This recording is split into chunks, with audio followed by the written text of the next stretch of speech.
Hello there, Assassins, and welcome to episode 42 of Rally of the Creed Live. We are an Assassin's Creed community podcast focusing on content creators within the community. We also cover news and anything related to the franchise. I want to say a massive thank you to everyone that supported the show so far in 2026. It's been amazing. I've loved it. It's fantastic. And you guys have been amazing. This week, as you can all see, I am joined by the globe-trotting stealth master, gaming content creator, YouTube star, and somebody who is in a very small group of people who have tested Resynced out twice in 2 different countries. Mr. Alpha, thank you for being here. And on today's show, we're going to be discussing Resynced. We're also going to be discussing Singapore and Paris, what it was like to travel to both these countries. It's fantastic. Why Assassin's Creed, and loads of questions from any of the fans in the comments, and much more. So before we get to that, how have you been? In general right now, or in terms of my trips? We can start with in general, and then we'll... First of all, again, thank you for the invitation. It's a huge honor to be recognized finally by the Assassin's Creed community. It's been a hard way. I'm working my way towards that, like to be appreciated. Many people saw my stealth videos, but somehow I never was on the map, like in the fandom. Yeah. But starting with my trip to Singapore, when I met the people there, half of them I never knew, but now I do. So here I am, still growing, still pushing, trying my best to make this, my main source of income, like to become a full-time creator. It's been a hard ride, but in general, I'm ready for everything. I'm looking forward to it, and yeah. Good. I'm glad you've said that, because we'll come to it later, but I followed you for a while now, and the stealth stuff is fantastic. I thought I could play stealth in Assassin's Creed, but then I watch your stuff and it's like, it's so good, and how dedicated you are to the stealth is fantastic. It's brilliant. And from everybody that you've spoken to in Singapore and in Paris, they've all said what such a lovely, nice guy you are, and I think that's really good. And we welcome you into the community. You're very much a big part of the community, whether you realize it or not. You're definitely up there. So I'm glad that we're having you on the show. So normally we talk about projects that we've been up to or how our week's been. We know what you've been up to this week. So what other projects do you have in line? Is it a Ghost and Reaper video? For the people who don't know, the original Ghost and Reaper video created was by a person called Whip Walker. Okay. It is an Assassin's Creed Unity stealth video. It has 3 million views now. And when I saw it, I was like, wow, what a cool way to do stealth. Like showing the 2 most interesting playstats, killing everyone and kill no one, apart from the... And then I was like, let me first copy that. But of course, I was asking him first. And I did it with Mirage. Yeah. Almost 2 years ago. Like, it's pretty long when I did that. Then I did it with AC Shadows when the game came out. No one did that like me. It is my most viewed Assassin's Creed Shadows video. Yeah. And then I met a person called Syncbreaker. He's in the chat. Yeah, Syncbreaker's fantastic. I saw his videos on YouTube and I fell in love with the guy. I was so blown away from his content. I was like, this guy deserves everything. This guy deserves more than me. Like his Yeah. editing skills are off the chart. I messaged him. I talked to him. We connected on Discord, and then the Valley of what's the DLC name of Mirage? Valley of Memory. Exactly. That DLC came up, and I messaged him, and I told him, "Hey, can we do something? Would be an honor if you add some of your editing." And that was my first video where Syncbreaker collabed with me. He edited everything. I recorded both runs. Took me a while. And then I was mentioned in an article on AC Day, Yeah. if you remember. Yeah, I saw that. Yeah. I knew it like 2 weeks before that, and I told him in the background, you know what? Let's make this a series. I want to do it as a series, and in every different Assassin's Creed game, I want to have a different content creator collaborating with me while Syncbreaker's editing the whole thing. Yeah. Yeah, and we did it with AC1. It was, to be honest, it was a rush product. Like, it was a rush product. I told him it has to come out before on AC Day. Yeah. I even messed up in my run a little bit, and he told me, "Hey, you need to make it better. You need to make it better." I told him, "No, trust me, we have to deliver." Sometimes quantity is more important than quality. So yeah, that's basically how it started. The plan was actually to start in January, but then the unannounced Black Flag got delayed. Yeah. So that's why I'm starting now. Brotherhood is done. It released 2 days ago, almost 10K views. With Bench and Bale, who's also a very creative guy. And the next one will be Revelations, of course. Yeah. Oh, that's fantastic. I'm looking forward to watching them because I like that parallel between kill everybody or kill only the target. So I like that. So I haven't been up to much this week.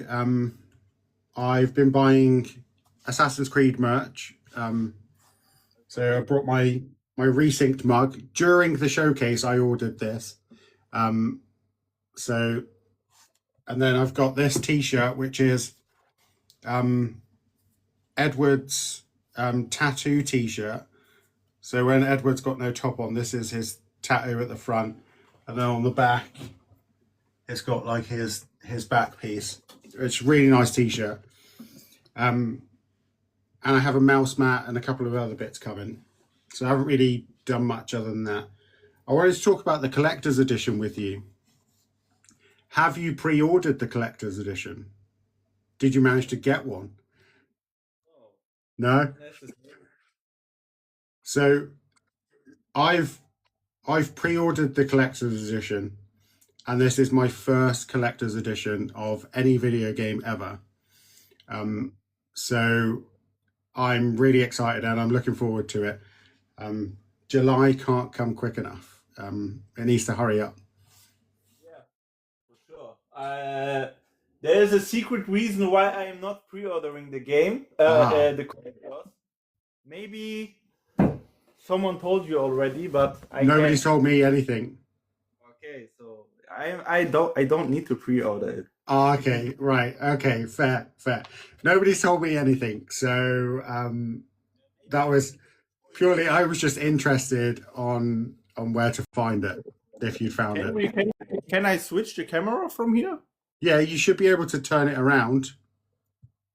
Let me. I just show you like that. Can you see everything? Yeah. That's my collector's edition. I can show you finally. Wait. So I received a secret present from. Oh wow. Nice. Can't tell you what. Then we have. Oh wow. Look at those. Black edition. My wife bought me that as a surprise when I visited Gamescom. Oh, lovely. We got Gotham. We got Eivor. We got my favorite video game character, Agent 47. Oh, nice. That is a cool collection. Connor.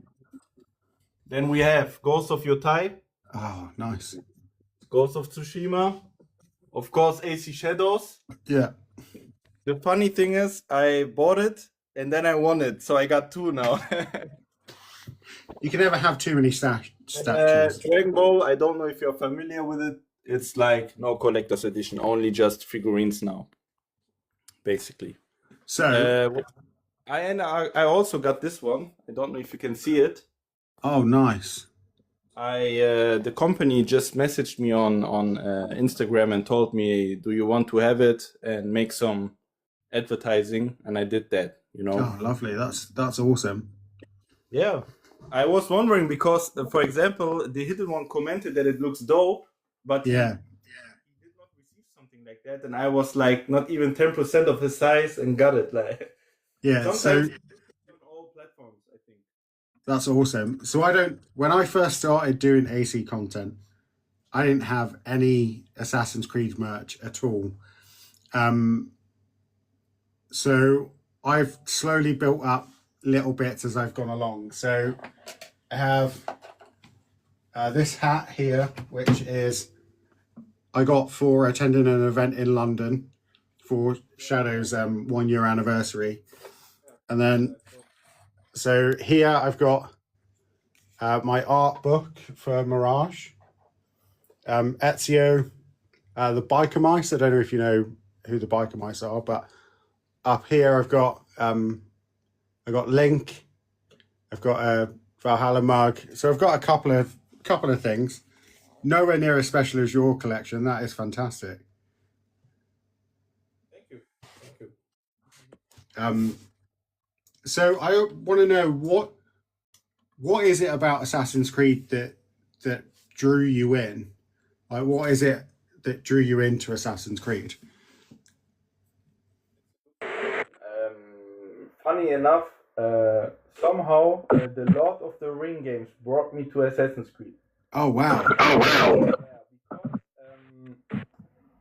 I was always addicted to kill animations, and Yeah. there was like in the Lord of the Ring games and Two Towers and the Return of the Kings.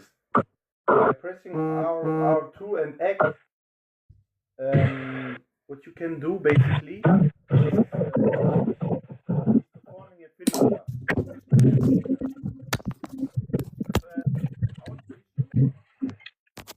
We can't hear you. Can you hear me now? Yeah, I can hear you now. Okay, wait, maybe that's because of. Give me 1 sec. Is it better now? Yeah, we can hear you now. Okay. So let me figure out. I need to sit up a bit. Maybe it's better that way. Better now? We can hear you now.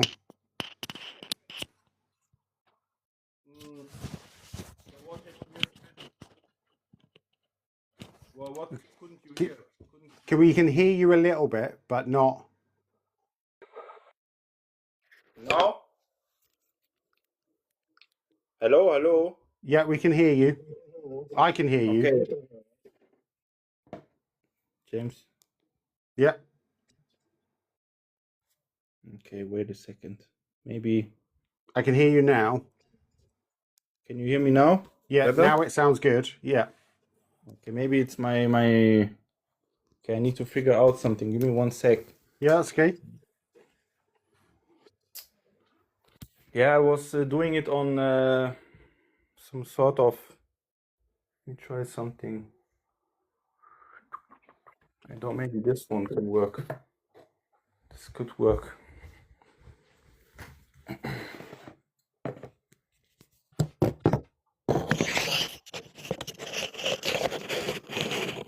And now good? I can hear you now. Can everyone else hear?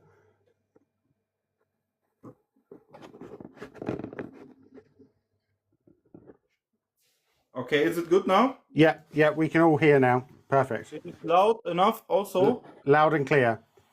Perfect. Okay, so let me just start again. It started with the Lord of the Rings, and you can perform a finisher by pressing R2 and X. Yeah. It was like an animation for each character, like for orcs, for urukais, and for humans. And I was so addicted to those moves. And I had one friend who always had a lot of money. I had my PS3 in 2011, so let's not talk about that. He had the PS3 on day one. Oh, On wow. day one. And what happened? He told me, "Hey, I got the PS3. My mom bought me with a game called Assassin's Creed. It was, I swear to God, release day, like day one." Yeah. And I was in fifth grade. We went there. I went to his home and we started it together. And we couldn't believe it. Like so many finishers. Like Yeah. how he with the hidden blade through the head and all that. I flipped out. I flipped out. I couldn't believe it. I cared more about killing people than Yeah. anything else. I don't like stealth. I didn't care about the lore. We were just looking for the finishers, and Yeah. that was my story with AC1. But in 2011, when I had my PS3, finally, I bought AC2 myself. Yeah, and what a game that was! Oh, yeah. Unbelievable. After I finished AC2, I was a trophy hunter as well. I platinum it straight away, and I bought AC Brotherhood in 2012. No, don't let me lie. I played it in 2011, and then I stopped Yeah. because I was more into Call of Duty at the time. Oh, I still was like fucking happy, you know. I think it was at the time one of the best games I ever played. And then in 2013, in summer, I had holidays, no school. Yeah. I replayed AC2 one more time, and then I was like in a bubble. I brought AC Brotherhood in July, finished it. Right after that, I went back 1 week, platinum and everything. Revelations, finished, platinum, next game. Oh, Everything in like 1 month. oh my And then God. I waited for Black Flag, and I got it on release day. My mother bought it to me, and ever since I never missed a release. Never, never. So I'm glad you mentioned Black Flag because I have a very, I have a very hot take when it comes to Black Flag, as everybody knows. Um, so I think for me, I'm so hyped for Resynced that I think it shows how good the showcase actually was. Yeah. Like I was sat there and I was like, oh my God, this is amazing. Like I took down so many notes and at one point I just wrote, like I'm speechless. I don't know what to say. Um, so I'm looking forward to it. As I'm not the biggest Black Flag fan, I'm thoroughly looking forward to it. So I want to know from you, Leo, what got you into content creation? What was it that was it AC first, or was there something else that you got into first, and then that led to? You know what's funny? The person who exists, who's the reason I create content, is not no longer doing content. Oh, okay. Yeah. Oh, that's a so long story. Well, we've got time. We've got time. Okay, so there was a content creator called Bad Girl, like from Okay. Batman, Bad Girl, and the creator just posted cutscenes of Assassin's Creed. For Yeah. example, it started AC1, posted a cutscene of Assassin's Creed as the title of the video was only a line from that cutscene, Yeah. and somehow this person gained 100k views, 1 million views, 50,000 views. And I saw it like, and when AC2 happened, I flipped. I couldn't believe it. Yeah. I wouldn't say I was jealous. I was like, is it that easy to get those views? Is it Yeah. that easy? And I consider myself, I wouldn't say I'm the best player. I consider myself a good player, a very good player. If I if I if I grind into a game, I think I could be one of the best. That's how I think of myself when it comes to gaming. For example, in For Honor, I'm unbeatable with my main. Like, can't say you Yeah. can't kill me. I was like that. Uh, Literally, my most played multiplayer game is a Ubisoft game. Also in shooters, I always thrive to become the best when it comes to gameplay. Yeah. You know, and I was like, if that guy with no editing, no gameplay, no skill get those views, I have to do it. Yeah. And at the time, I just proposed to my back then girlfriend, and after that, I remember I ordered myself an Elgato. I still got it.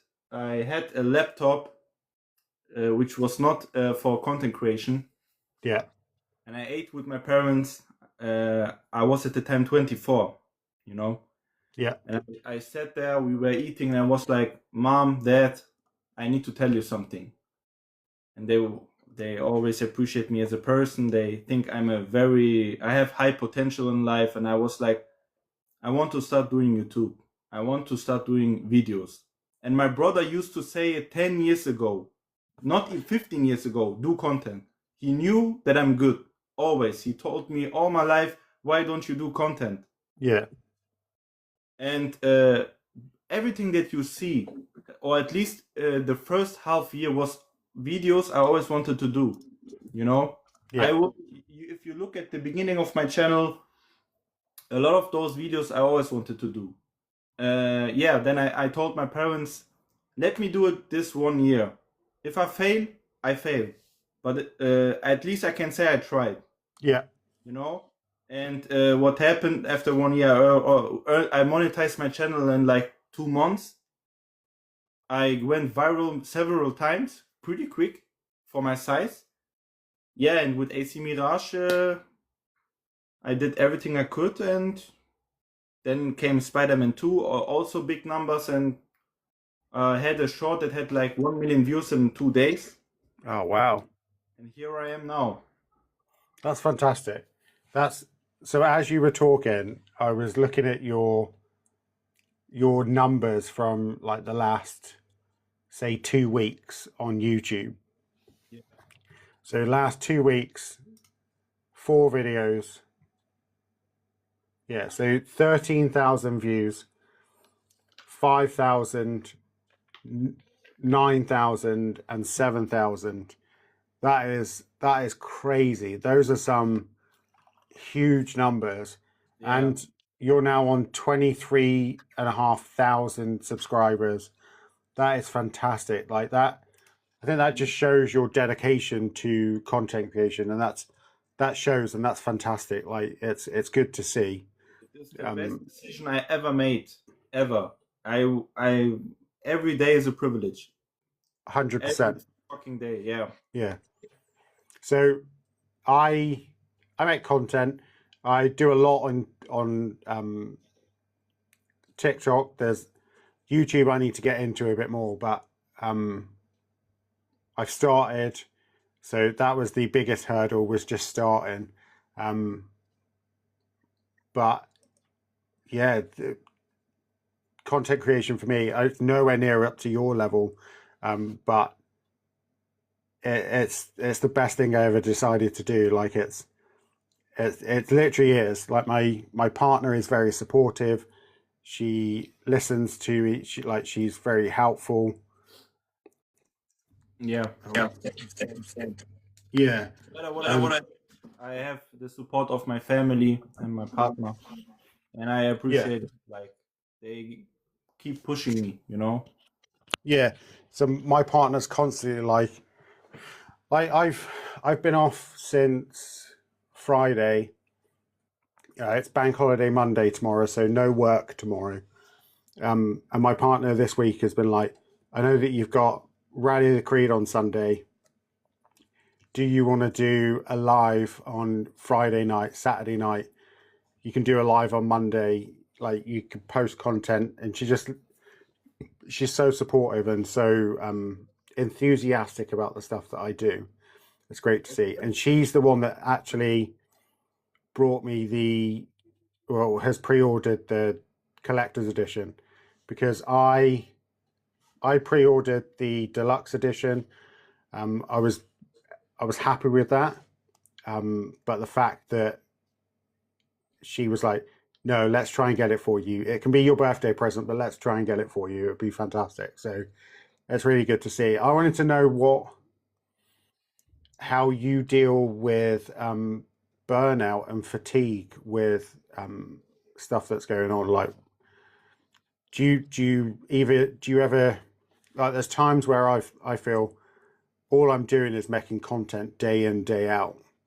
And sometimes it can get a bit fatigued, and I hate sitting in my little office sometimes and being like, "Oh, just let's go outside for a bit. Let's just take some time away." How do you deal with that?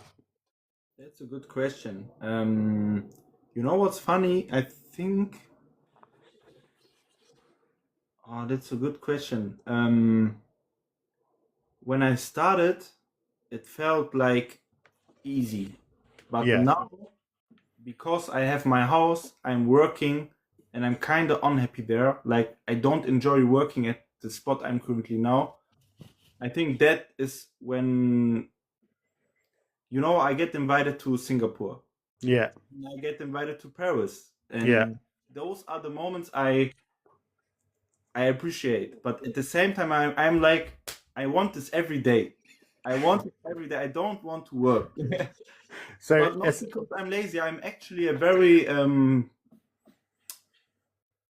a hardworking guy, yeah, I try my best to be there for my family. I try my best to there for my partner. I try my best to help everyone I can. I'm bad in saying no.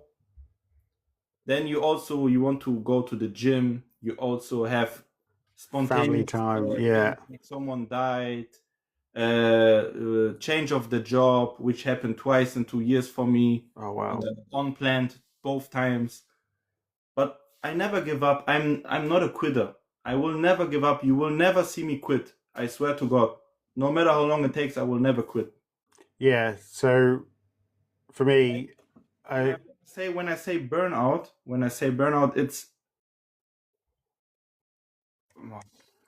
I wouldn't say I get burnt out. I think um, it's more about I get frustrated that I don't have time to do what I actually want. yeah, It's burning me out. That is killing my mind. yeah, But in general, doing content itself, I love it. I love it. I love to do it. I love to see the final result. I love to speak with people. And I had my face reveal in the reveal of my favorite game. Like, what else can I do? yeah. Like that's so You know? for me. I agree. I haven't been to Paris, but I haven't been to Singapore. But when I got the invite to go to London, I was so hyped for it, and I was like, I want to do this every day. Just Yeah, let me go to these events every day. Any event yeah, that's coming up, let me go, because it makes the grind worthwhile. Like the work that we do, the videos that we post, the content that we make, the time that we take with these sort of things like Rally of the Creed or whatever it might be. Um, it's it makes it worthwhile. And I love my job, so I'm a chef. I love my job. I love what I do. But there was something different about like once I'd been to London and I'd been to an event, and your name's on a list, and yeah. you then have to come back to your real life, and it's like, oh my god, I don't know if I Yeah, could. This sucks. This is the hard bit. But yeah. I'm so when we're talking about um, Singapore, um, what was it like? I know we can't talk about specifics at Singapore, but what was it like flying out to Singapore and meeting fantastic people like Arshak from AC Landmarks, Billy from BPR Gaming, and there were so many others there as well. what did that feel like? Also, was that your first ever event? Was that your first Ubisoft event? Let me just talk a bit. It will be long now. So, number one, it was my first invitation ever. It was my first event, first outside of Europe, longest flight, first time in Asia. Wow. And yeah, everything first time, everything. Oh, wow. That's fantastic. When I received the email, I cannot name who it was. Yeah. I received an email like, "Hey, do you have interest?" Blah blah blah, and I was like, "This cannot be serious. Like an event for me?" And I expected to be the smallest creator in the group. I expected, okay, maybe they saw something in me that is new. And I already suggested, like, I probably need a passport. Yeah. It's a new game. I probably need a new passport. So I did it. Like one next day, I called in my city. Please, I need an appointment. I need a passport, and it was the right decision. But I was thinking the whole time. The email came from Montreal, from Yeah. one of the guys there, and I was like, "Yeah, it's Canada." And Yeah. then I received the plan, the whole workshop plan. I cannot talk about details, as I said. Yeah. And then there was Singapore, and I Yeah. was like, "Singapore? Is there even a studio?" Oh, I didn't yeah. know. I didn't know. I mean, I create content, but I cannot dive deep into those things. That means Yeah. I wasn't. I never heard it, you know. And there was also no mention of code names, like no Obsidian, or I didn't know which game. Yeah. So yeah, and then I got to meet Billy. What a great guy. Treviso self. I met Ashek. I met Wolfie Snipers, who's an admin, a moderator in the Discord server. Luis, who's doing podcasts and reviews. There was another guy. I'm not allowed to name him. And then there was, I'm missing, so Claudio, of course. Yeah. Claudio. I Yeah. call him now Desmond Miles because Yeah. he's Yeah. everywhere. Yeah. He's everywhere. He's everywhere. Every event, Claudio. Yeah. So, how did that feel? Because I remember a few weeks ago, I was talking about being a very small fish in a very big pond. It's an analogy that has been brought up to me that I like to use quite a lot. But I wanted to know, is that something, because I would consider you're massive, like 23,000 subscribers on YouTube. I haven't looked at how many you've got on Twitter. TikTok, that's a growing platform for you. 1,600. So I would say that you're huge up there. So do you think that as content creators, do you think that we are constantly seeing ourselves as the little fish, because that's a mental issue, or do you think there'll ever be a point where we see ourselves as the big fish? Yeah, I'm a guy who's always humble and but we need to look at from a different perspective. Do you ever visited a stadium? Yeah. There are stadiums with 30,000 people, and I have videos with 500K. I have over 20,000 subscribers. This is huge. And yeah, it's massive. yeah, I cannot live from content. I cannot, but I'm super happy. Like, I have a very loyal fan base. The people finally start to appreciate me. I also had like a small break from Assassin's Creed where I did Hitman content, which literally opened my eyes in terms of content.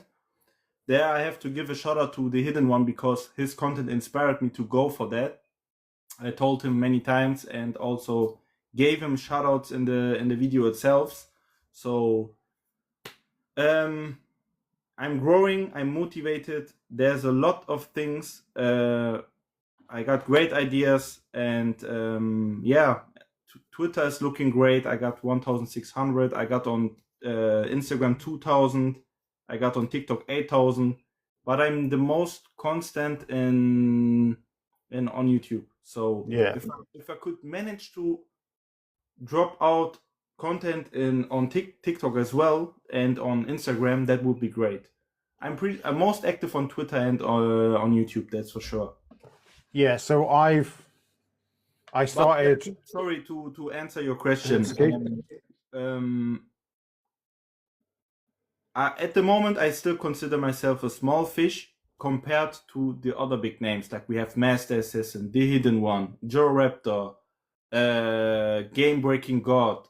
Those people who also interact with Assassin's Creed. But the main people are, in my opinion, Joe Raptor and The Hidden One, and Master Assassin, of course. Those are the big three names that come in my mind when, and Angie Reloads as well. Then there's also like people like Luke Stevens, but he's covering more than Assassin's Creed now, so it is not the same, you know. It's good to. I think Billy said just a second ago that what he's noticed with Ubisoft events is that at least on face value, they don't split small creators, large creator, or community members up. Like I had the exact same conversation with Billy. He told me that as well. Yeah. So I've had Billy on the podcast before. I've also met Billy in London for the 1 year anniversary, and he was such a great guy to talk to. Definitely, my favorite. Himself, I got a chance to speak to Andy Reloads as well. They're all great content creators, and just having that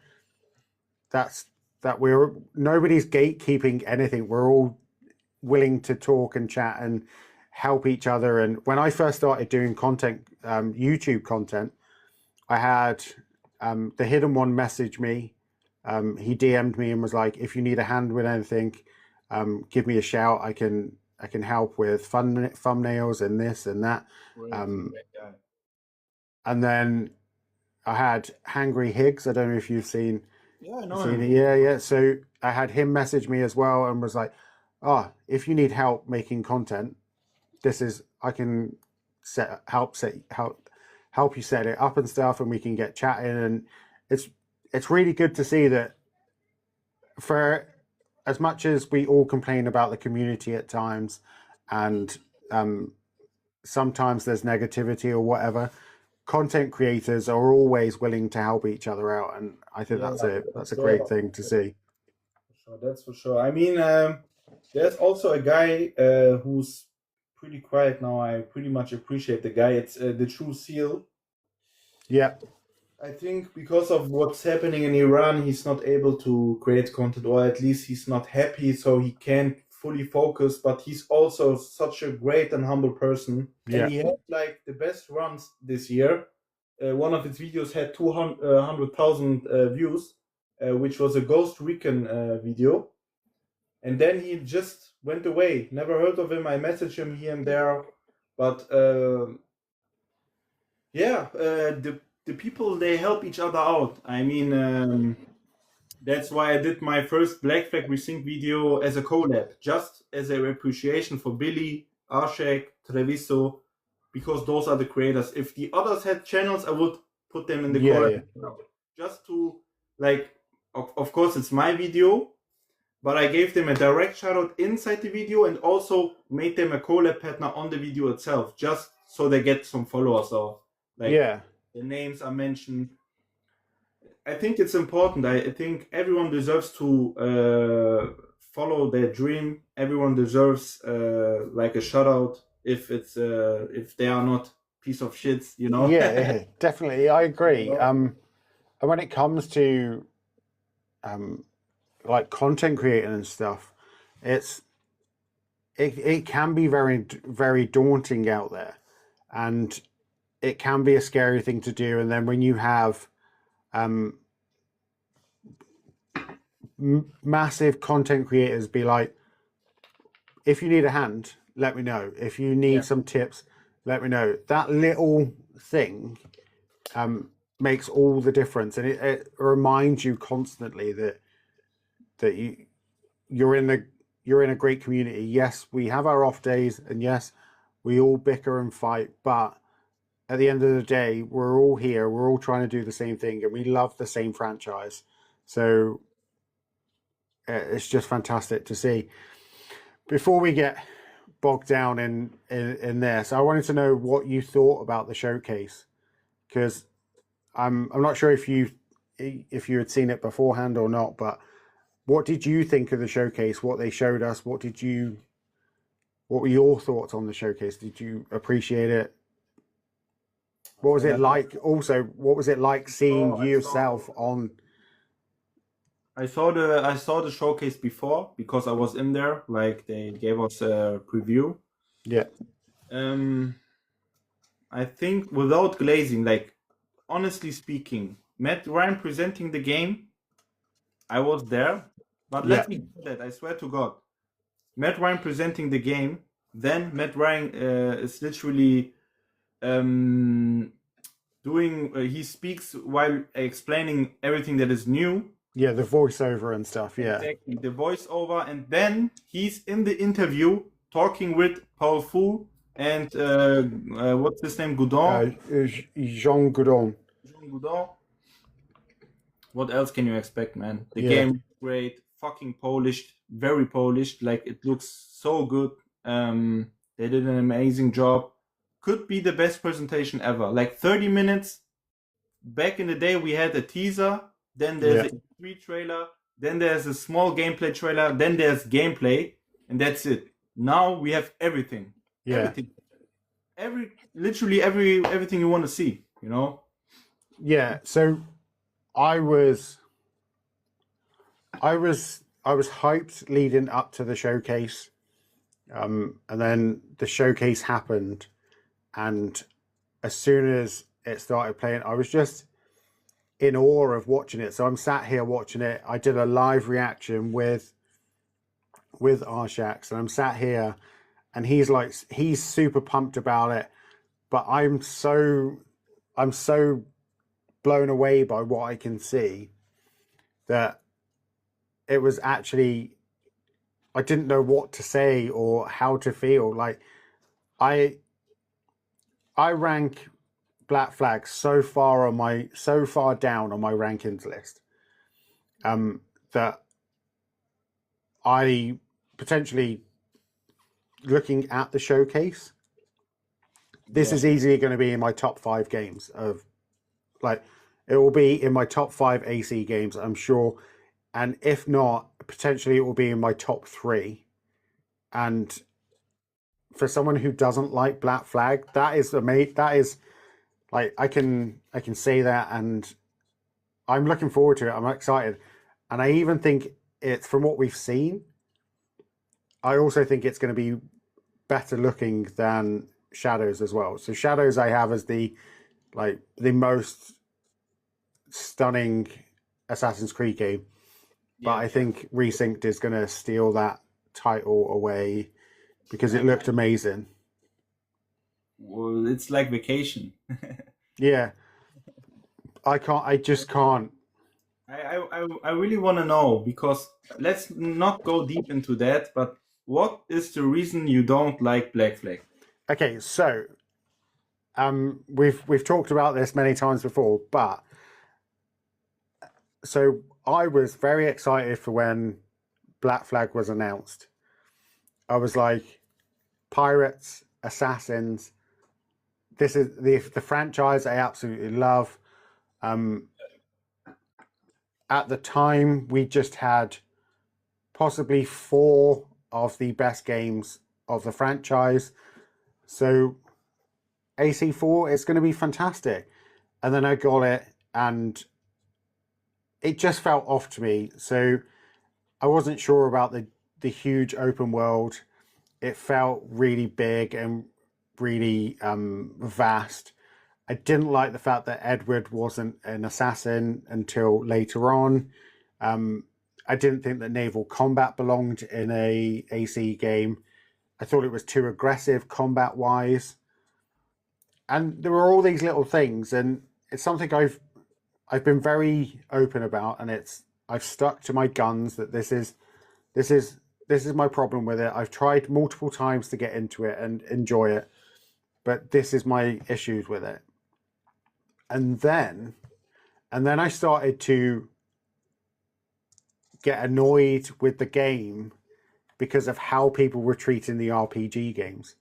And it really, I was like, everyone hates the RPG games. Well, not everybody, but some people in the community hate the RPG games because the map's too big, the protagonists aren't assassins, the combat is too aggressive, and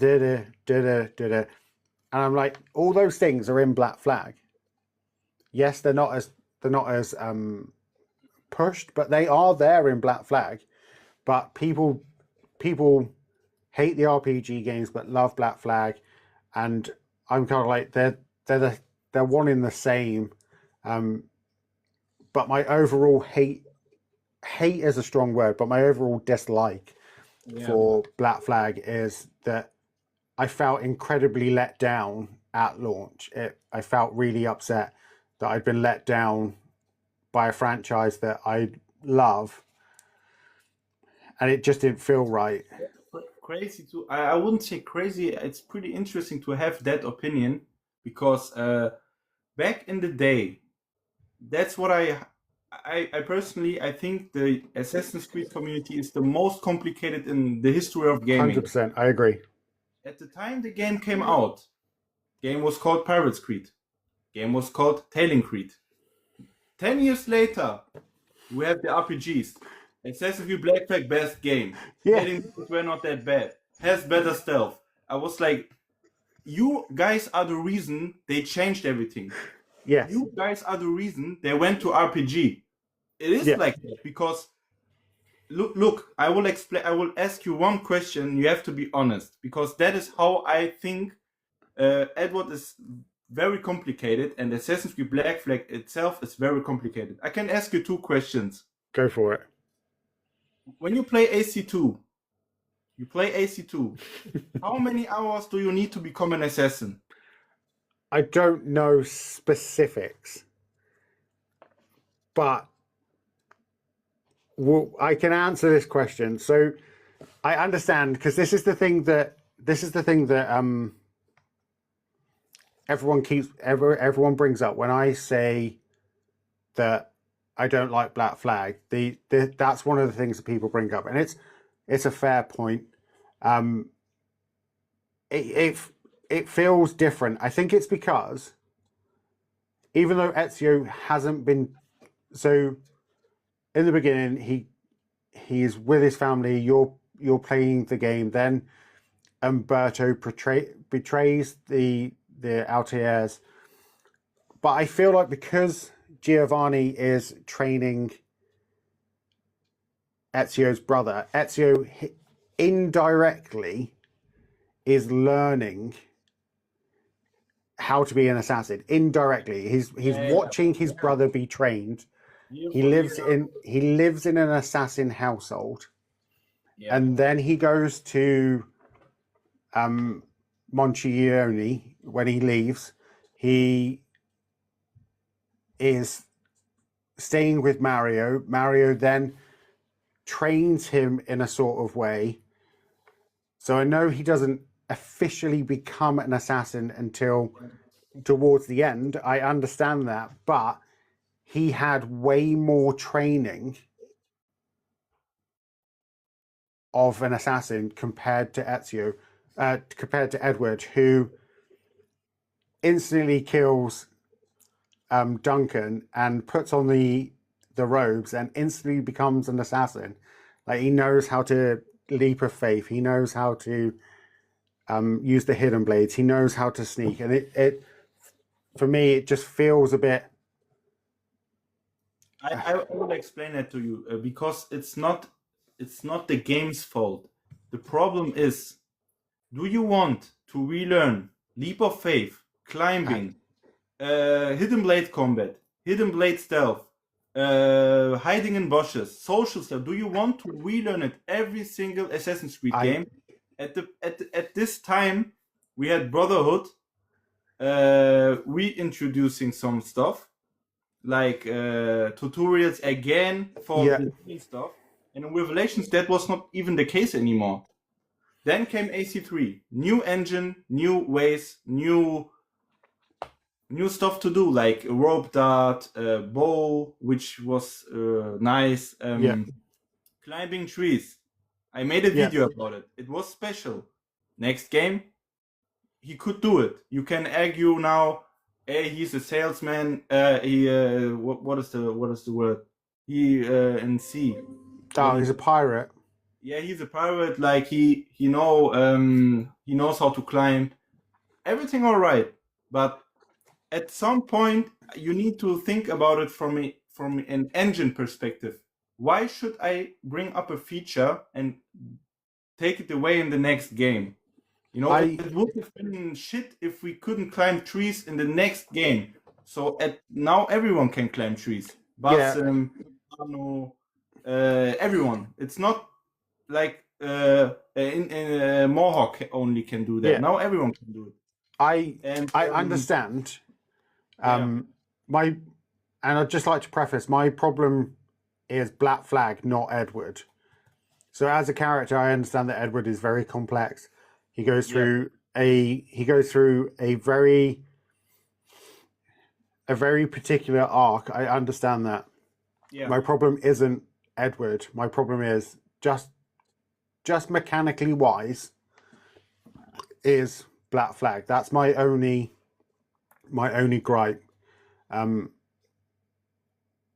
But even now, I can understand that yes, at the time, I can argue that I love AC2 because of nostalgia, because of what it means to me when I played that game for the first time.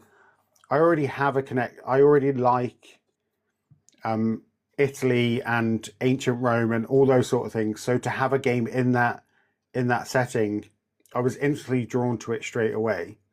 So that already has a pull to me, and I understand that Ezio isn't always the best character, but some of us will be like, he's the GOAT for a reason. We love him, but I do understand that they are one in the same, but in a different way. Yeah, but what my actually point is, we all know on screen, that is my like memory. On screen, Edward Kenway was not an assassin in Black Flag.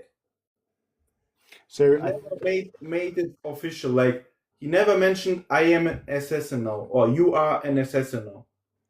No, so I think technically he becomes an assassin in sequence 11, and there's 13. Yeah, and there's 13 sequences in Black Flag. Yeah. So it's literally right at the end. Okay, so now that's the question I wanted to ask you. We are still in modern day is the main game, in my opinion. Mm-hmm. Without modern day, we don't need to play. So, if you could relive the memories of Muhammad Ali, but he becomes an assassin after he retires, what part do you want to play? Yeah, I understand. I get what you're saying. I understand. And I understand from a modern day perspective that in AC4, sorry, they're making a video game. This is why they're going back and getting they're making a pirate game inside the pirate game, which is really weird, but yeah, they're making a pirate game. So I understand that, and I understand that if you look at it from a perspective of us, what part are you going to want to play? I get that. It still doesn't change that for me at the time. I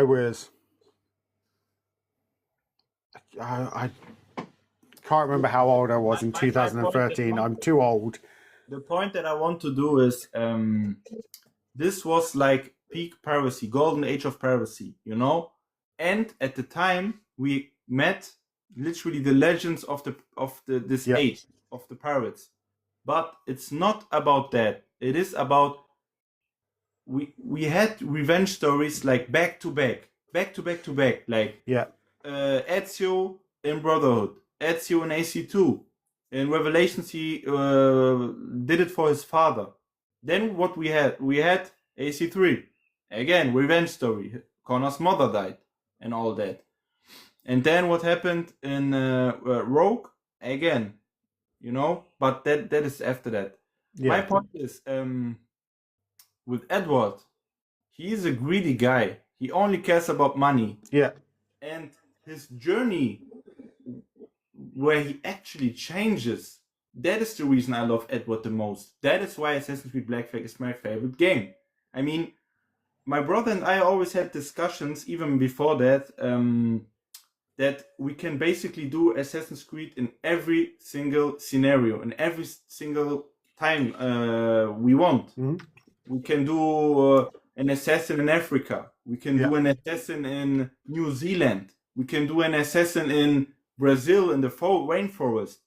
It can work anywhere if you put your mind to it, if you put in the work, and if you create a great story. Assassins were big in Black Flag. At least there were a Brotherhood there.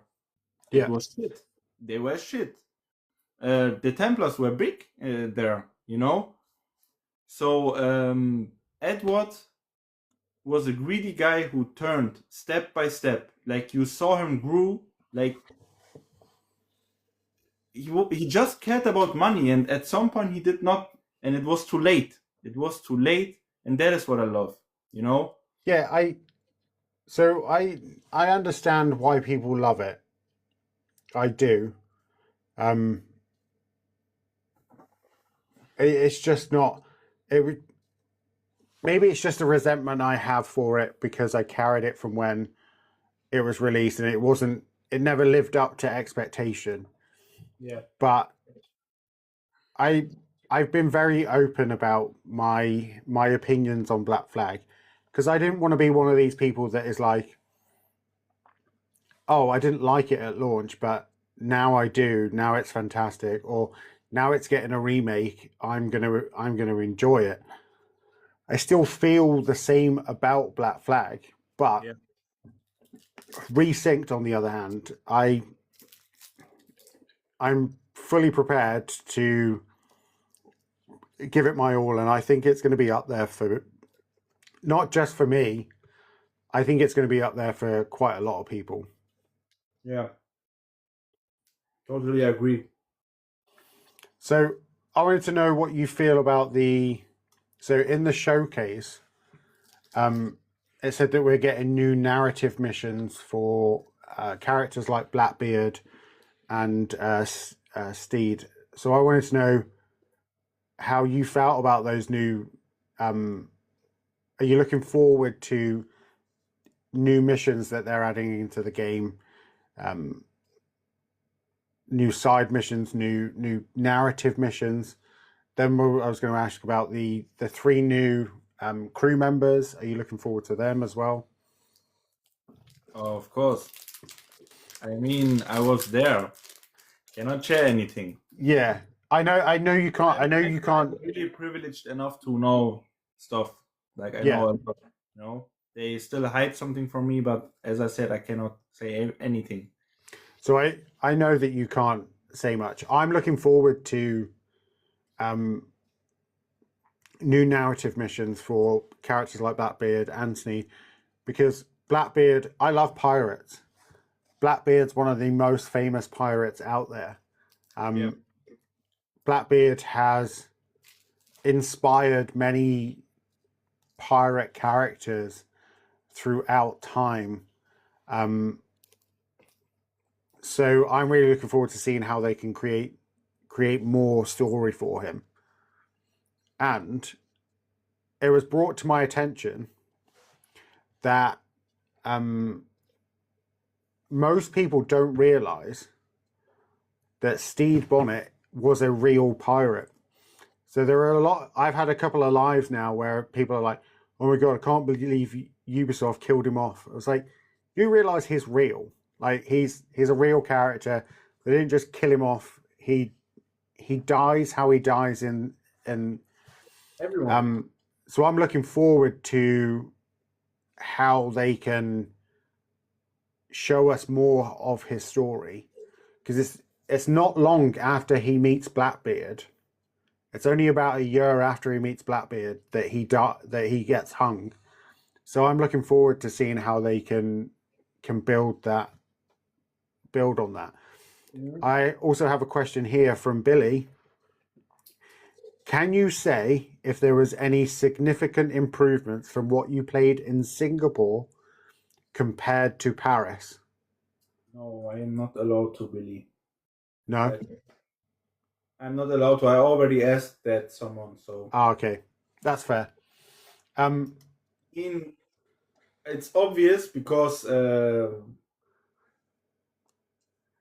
I there were played the game at a there different state, but there yeah, I cannot say yes or no. You know, let me just say it looks better than in the reveal. okay. Okay. That that is all I need to know. That is enough for me. Yeah. Um so also so we won't go on the crew members. I had a theory. I had an idea. It was something I was thinking about not long after the showcase. Actually, it's like if they're doing Resynced and they're now able to add things to the game that wasn't in the game originally, right? So if they were to add in, say, Easter eggs from games that were before Black Flag in the timeline. So games like Shadows, Chronicles China, the Ezio trilogy, AC1, Valhalla, Mirage, Origins, or Odyssey. What would you? Is there any Easter eggs that you would like to see? Maybe someone mentioned that maybe we saw a slave ship from Egypt or whatever that's a shipwreck, and we find a letter, I don't know, naming Bayek or something, or Aya, um, something like that. Do you think that you would like to see something like that in the game? No, to be honest, no. I think if they manage to make it good, if they manage to have a good message behind that, then yes. But the last times there were some mentions of previous games, I always felt like it was forced. I had Okay. I did not like it. The only thing I liked was in Valhalla there was a letter from Bayek, and it was with the voice actor. He reads the actual letter like it's from his voice. Yeah. That was a nice touch, you know, because in Valhalla it's still the hidden ones, not the assassins. So it Yeah. makes sense. I don't know. I have no idea. I think the lore is all over the place. It's not like they build up on each other anymore because it's origins, then it goes back, then it goes forth, then it goes forth. Now it goes way. I mean, we had shadows, and now he never becomes an assassin. At the Yeah. time of peak Assassin's Creed, like 20, Yeah. 30 years after Ezio or something. Yeah. So I think it's about 57 years after Ezio. That is Um, for me, from a gameplay perspective, Aces Shadows is the best one. yeah, I I agree. forgot in every aspect, it's the best one.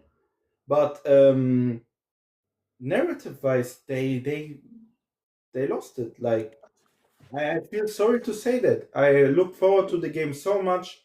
The biggest mistake was to make it an RPG. That was the biggest mistake of the game because it is not even a full RPG. We cannot hunt like Yeah. we did because of all the controversial shit. Uh, the choices we made, they were not even big.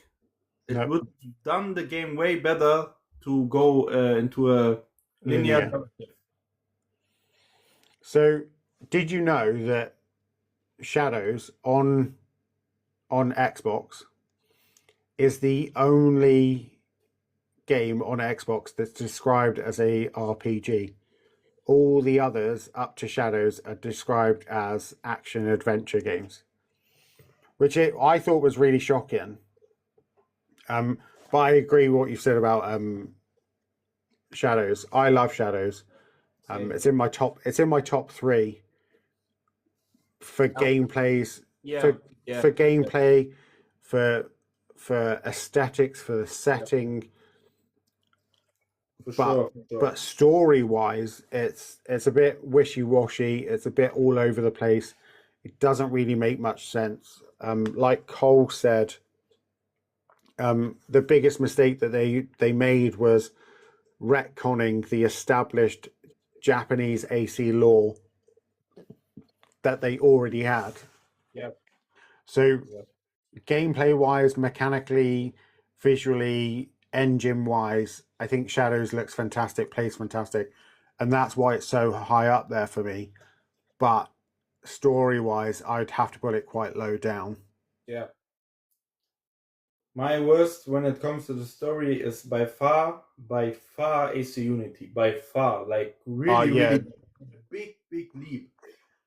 But Shadows maybe is the next one, maybe. I think AC Liberation does not count as a main game. no, I wouldn't count it. No, Because of that, I don't put it there. But I think AC Shadows would come next, may probably. Actually, Odyssey is also not the best story, but the thing is, compared to Shadows had the potential to have a great story, and they yeah, killed it. I expected Odyssey to be a fully blown RPG, so I was good with it. And yeah, then even surprises like the ending where we saw Ezio and all that, it gave me goosebumps. yeah, I was like, whoa, what did I just saw? You know, and that moment was not in Shadows. Like I had not one single moment apart from the beginning of the game where I felt like this magic of Assassin's Creed, where after the game I wanted to read everything. I wanted to repeat the video on YouTube. yeah, That was missing. I remember I streamed it live. I played the game and finished it. I was like, this is not the end. You can't be serious right now. yeah. That the way that Shadow ends are like when you're stood on that cliff and it just feels like a wasted opportunity, so much so. And then they improved a little bit with Claws of Awaji, but even then they had the potential to correct the ending, and they just didn't. And then they give us Valley of Memory, which has the best writing we've had in an Assassin's Creed game in a long time. Like I actually got teary like when I finished Valley of Memory. It actually brought tears to my eyes, and I just it's just insane. Like to have two two DLCs released not long after each other, and it just feels really really flat. Yeah, yeah. AC Mirage, the DLC changed a lot. I For the narrative of the game, it was a very good DLC. Potentially, when it comes to the narrative, maybe the best one. Maybe the best one.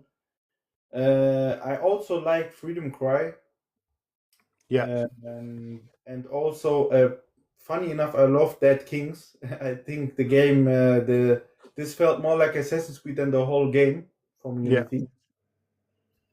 Yeah, Valley of Memory was a very good DLC. The fact that it was free and added so much new stuff in yeah. there, incredible. Ubisoft Bordeaux deserves a main game. They do. I agree. It is like that. I mean, what they managed to do with Valhalla's gameplay and movement, just shout out to them. Like really. Yeah, it was a great DLC, and Bordeaux I think deserve all the praise and all the love in the world because it was absolutely fantastic. It was stunning. Yeah.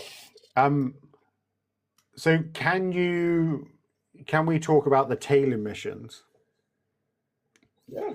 So as we saw in the showcase, tailor missions are getting a complete rework, um, which to many fans, this is fantastic news. Yeah. Myself, one of them. I like the fact that so now if you fail the tailor mission, it continues and your mission still stays the same, but the situation changes. So you might have to fight your way out or something. Do you think that this is a good move from them? Do you think this is a good idea? How did you find the tailor missions in the original? To be honest, when I first played it, I did not care. When I Yeah, replayed it for my stream, I was rushing every AC game. I hated them. yeah, I hated them only because I was rushing them. But I mean, what they are doing now, I think it's the best solution, especially for players who did not play Black Flag, because yeah, they will not hate that. Nowadays it's the people have changed. The patience is not there anymore. yeah. People want to have freedom, and Ubisoft gave them the freedom now, which is very good. So my word is basically the best decision they could have done for the television. Also, how, as somebody who is a stealth fan, Yeah. and you've been doing stealth gameplays, are you happy with the stealth changes, like the crouch? Is that something you're looking forward to implementing? Is that something that you feel was missed in the original? Because I'm more shocked that we didn't get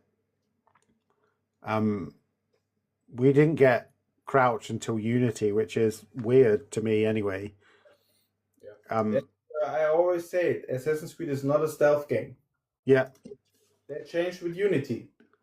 You can tell me what you want with your social stealth, with your crowds. If a stealth game you cannot take cover or crouch, it can't be a fully stealth game. yeah, That's how I feel when it comes to gameplay. I mean, an assassin hides in plain sight and all that, and strikes when he has yeah. to. So there is an explanation where we don't need that, but I mean, let the guy duck. I mean, even GTA San Andreas had that, or GTA Vice City. Yeah, but they had. So Ubisoft did Splinter Cell. Splinter Cell had crouch buttons. They even Like, had the lightning. yeah, they Already. had crouch buttons. Like, Yeah. I don't understand how we had AC1 with no crouch. It just seems like a weird concept for me. And like Cole said, Splinter Cell even had prone as well. Yeah. Like, how we didn't have this implemented from the get go is insane. But I'm of the same opinion of you. Stealth was always very limited in the earlier games, leading up to Unity, let's say, because If you just look at the animations, we had like 50, 60 animations for combat and like 2 kill animations for hidden blades. yeah, Obviously not a stealth game. Like obviously not. Throwing knives don't kill people straight away. Like, what are we talking about? yeah, They changed it a little bit with the crossbow, and the knives were stronger in Brotherhood and Wrath. but ultimately, I think true stealth started with Unity. True stealth. Okay. Yeah, You know? I can see that because I've always so I've always been a firm believer that Shadows has the best stealth in any AC game. Me, 100%. For me personally, Um, 100%. but I've had people in my lives, in my comment sections, be like, no, AC1 or AC2 or they had social stealth, so they're better. They're the best. I was like, but it makes no. The only game that social stealth really makes sense in is AC1. Yep. All Thanks. the rest, it doesn't make sense. Yep. Ezio spends most of AC2 running around with giant armor on himself. Yep. So he would stand out like a sore thumb in a section of monks that have all wearing white, but he's not wearing white. It just makes no logistically. It makes no sense. Connor is a 6'7" Native American walking around a predominantly white area. He's going to stand out like a sore thumb. Yeah. Yeah. So it doesn't really make sense. But again, it wouldn't make sense in Shadows either because Yasuke would stand out like a sore thumb. So it makes no no real sense. So I'm looking forward to the changes of stealth. I think it's going to add a new a new dimension to the game, and I'm looking forward to that. Yeah. So to answer your question, I haven't actually answered it. I mean, crouching, it's not that deep. Like, let's not glaze that, you know? No, yeah, Let's not glaze that. But it's okay. I expected it. Like, if you had it in all the games now, yeah, I don't even need to explain it. Like, let's not glaze the fact that we can crouch now. Only because we couldn't in the original. Like, every game in 20 years will have crouching now. So let's speak facts. Let's not glaze it. I'm looking forward how we can use the blowpipe. I look forward if you can use the throwing knife. yeah, I look forward how I can use the rope dart. yeah, Do I have own animations? How will be the cover kill animations? Do I have different animations while crouching? Do I have different animations while walking? Do I have different animations while I'm sprinting or jogging? That is what I want to know. yeah. That is That's what makes the things interesting for me because then I can experiment with the stealth. Social stealth probably returns. I think they confirmed it in the AMA. I think so. Yeah, yeah, Yeah. So what do you want now? Like you will see. I love Assassin's Creed. I love Black Flag. You will not use social stealth. You will no, not use it in stealth. You will not use it in their hideouts. You can't use it in their hideouts. You will not use it in the plantage. You will not use it in whatever in the missions. yeah, Only to get in there. Like the whole thing about social stealth makes only sense if it's usable in every place. And yeah, funny enough, AC Mirage has it in play inside of yeah, restricted areas, and then it makes sense. yeah, And he even, what I loved, he enters a restricted area, goes into a crowd, and say like, "Stay quiet now." Fucking great, you know. yeah, You have to implement it in the actual place, and then it makes sense. But yeah, if you just say we have social stealth and it's outside in the middle of Havana, what use do I have from that? yeah. It What, makes where do you want to have social stealth in Japan in a castle? yeah, You have to like at least run 100 meters just to kill Daisho. yeah, Do you want to now use social stealth to kill him? If you, I mean, now it's the fastest character ever, and she takes like 50 seconds to get there. yeah. She takes a long, even with her immense speed. Yeah, It would take too long. yeah. The, So the thing is, in the trailer of AC Shadows, in the cinematic trailer, she was sitting on a bank and kill people. yeah, You remember that? yeah, That is an issue I have with sometimes with the marketing, and Ubisoft has a talent for that. You know, Yeah. Sometimes I remember in the original Black Flag, Edward was described as trained by assassins, and that never happened. Like he knew everything Yeah. from the get go. Like he got trained actually by Templars to use the hidden blade. You know, Yeah. and we need to speak facts. If we talk about those things, I think the fan base, they barely can be honest. Like if a person glazes his favorite game, no matter what you say, you have no chance. You Oh know? yeah. I will sit here and tell you that I think that AC2 is the best game, but I also understand it's very limited. It has its issues. It has its flaws. I would not be fair to my community, your community, or anyone else's if I was to sit here and say it's the best game and it has no issues whatsoever. It Yeah. does. Yeah. It has its problems. It has its flaws. Yeah. Yeah, but it's the same as Mirage. So for me, Mirage gave me my love back for Assassin's Creed. So I love the franchise anyway, but after a couple of what I would consider misses, it felt really I felt really fatigued with the franchise. And then Shadows was announced. I knew Shadows was coming up, so I was like, "Oh, I'm going to play Mirage. I'm going to get back into it." And it was like I was playing AC1 again. It just felt fantastic.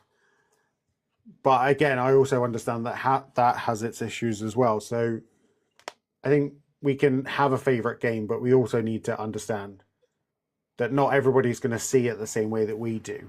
Perspectives are very different. And this is something I try and talk about a lot, is that when we talk about the best AC game or the best stealth or the best combat or whatever it might be, Yeah. especially when it comes to video games, these are very subjective. Like, my favorite game isn't going to be your favorite game, and your favorite game isn't going to be mine. And And I we're not, don't care. Like yeah, I don't we're, give a shit. yeah, but we're not. It's a subjective thing. It's not. It's not something that is factually correct. But Exactly. we need to understand that everybody sees things differently. I wanted to talk to you about another feature that's appearing in Resynced that wasn't in Black Flag, and that is photo mode. Yeah. Photo mode. It's a very basic thing nowadays. Most games come with a photo mode. I wanted to know from a content creation point of view, are you looking forward to photo mode for thumbnails, for images? Virtual photographers we have on our team, they're thoroughly looking forward to photo mode. So I wondered if you were looking forward to getting your hands on that. Will you be using it a lot? Is it something you think about or not think about? I have used photo mode for literally every stealth video as a thumbnail and in Yeah, general. If I have the opportunity to use it for a thumbnail, I will use it. Let me say it that way, because for Black Flag Resync we don't have good pictures, only a few, yeah, and those are probably also shot by photo mode. So I will use the screenshots and official artworks as a thumbnail. But as soon as I get my hands on to create my own stuff, I will do that. But again, let's not glaze the fact let's that look. Yeah, yeah. Photoshop, like I think it is the standard of gaming now, and especially for Ubisoft games. yeah. I Let's think not glaze it. when it comes to these things, especially when it's like, oh, a photo mode. Um, I think this is great, not because it's going to change how the game plays, for me it's more the amount of content that you can get from photo mode, the thumbnails we can make, and whatever, especially for like Rally the Creed promotional stuff. we can get so many pictures and use so many different things for these things. So Yeah, for sure. I'm looking forward to that from a content creation point of view. Definitely. Totally agree. Gameplay wise, I don't think it's going to really matter too much. Yeah, but there is a own fan base only for that. People buy the game only for the photo mode, you know? Yeah. I know a lot of people who only do that for only for that reason. They don't even play the game like to the Oh, fullest. just the photo mode. Yeah. Oh wow. So I then wanted to ask you, where we've spoken about stuff that they're adding. I want to talk to you about stuff that we're taking away, because I think you said that Black Flag is one of your favorite games, if not your favorite. Yeah. So how do you feel about the removal of the modern day section and having it replaced with, is it the Animus Rifts like in Shadows? How do you feel about the removal of modern day in general? How do you feel about them cutting content from the original? I think it's a good decision. Okay. Why do I want to replay the same original modern day of 2013 where Desmond just died? Makes no sense. Yeah. I know people want to see it in a new graphic. I know they want to see Abstergo again. Probably some scenes, or I don't know why they want to see it. It makes no sense. I want to move forward. I want to know. Maybe let's get closer to, hopefully, that in the end, this Animus hub, whatever it is, Yeah. will lead towards Layla and the reader again. In some way, we don't know. Hopefully, yeah. Who's the reader? We don't know. And I think it's a good decision. Like I agree. I think, unfortunately for Black Flag, its modern day had to follow after AC3. AC3, we lose Desmond. yeah, And biggest mistake ever. it was the biggest mistake, and it's almost like, where do you go after making that decision? Do you know what I mean? Yeah. And unfortunately, that's where Black Flag suffers slightly with the modern day. Modern day up to that point, I thoroughly enjoyed. It wasn't expected. AC1, I wasn't a big fan of it, but the more time you spend with Desmond, the more likable he becomes. And then by 3, he's just as important, and we love him. Yeah. So losing him and then going into a game with a nameless protagonist that's walking around, with a tablet in front of them and not doing anything else, I think it showed how flawed their decision was to get rid of Desmond.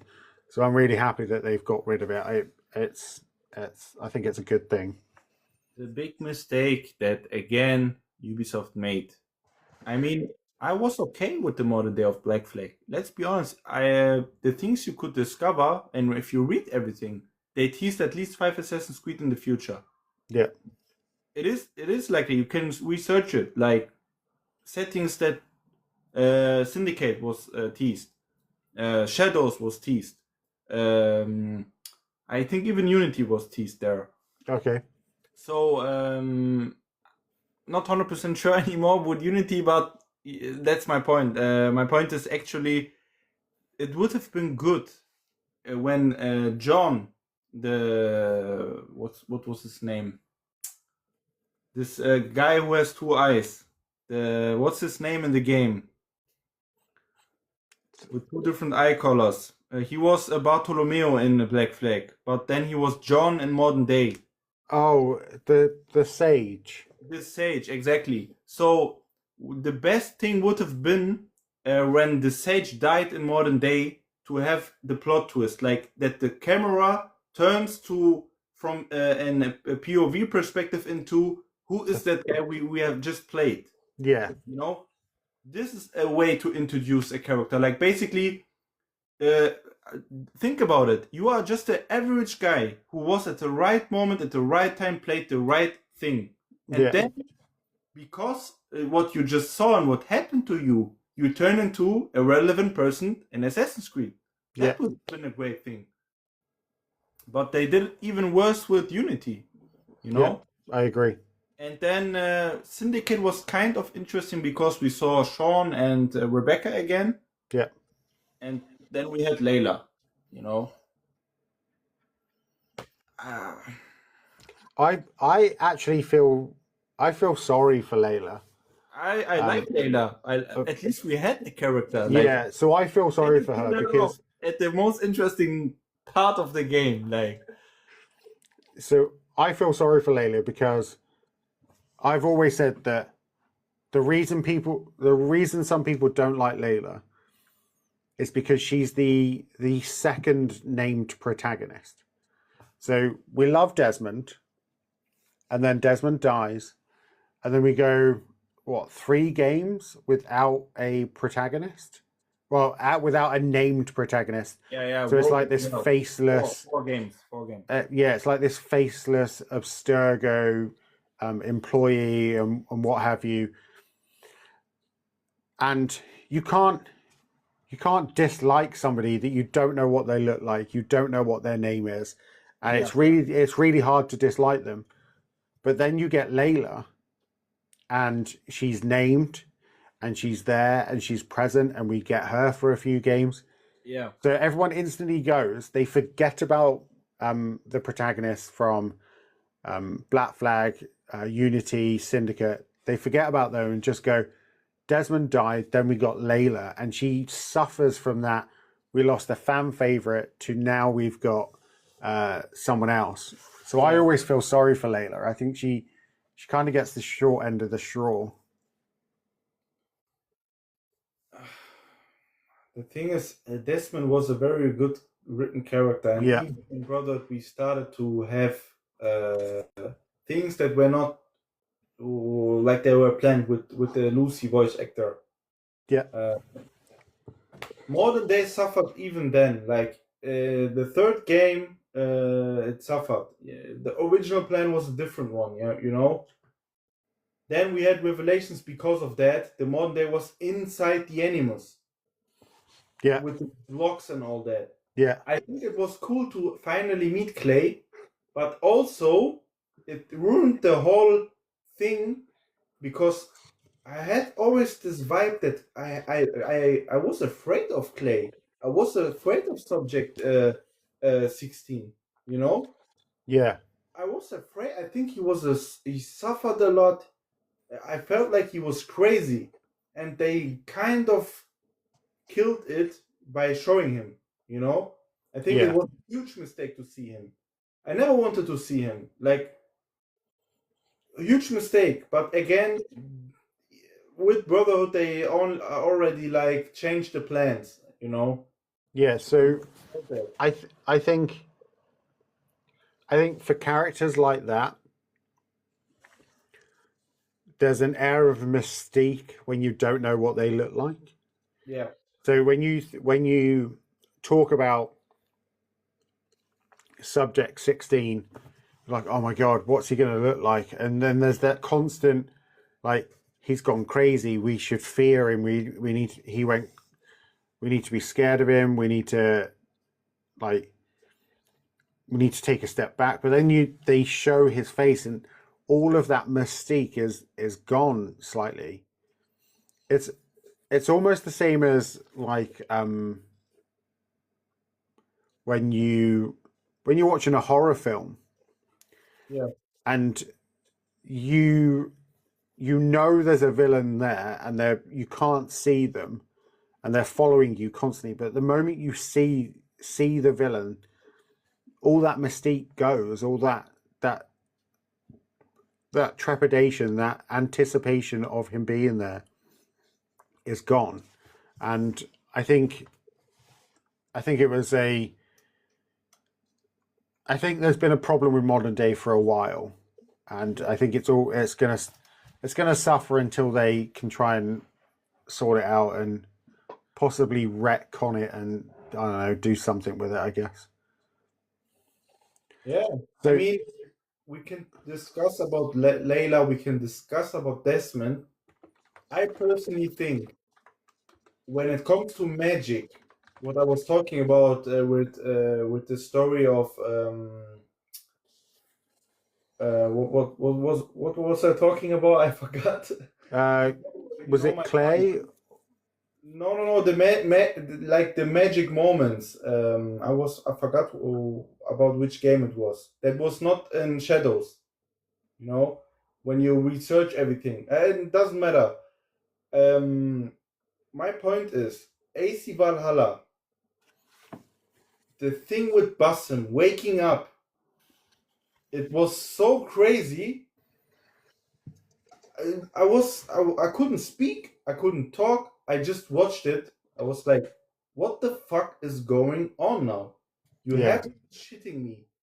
Like, and then that's not everything.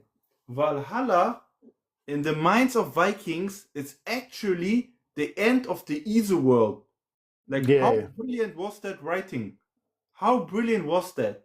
And then we had Shadows No More Than Day. yeah,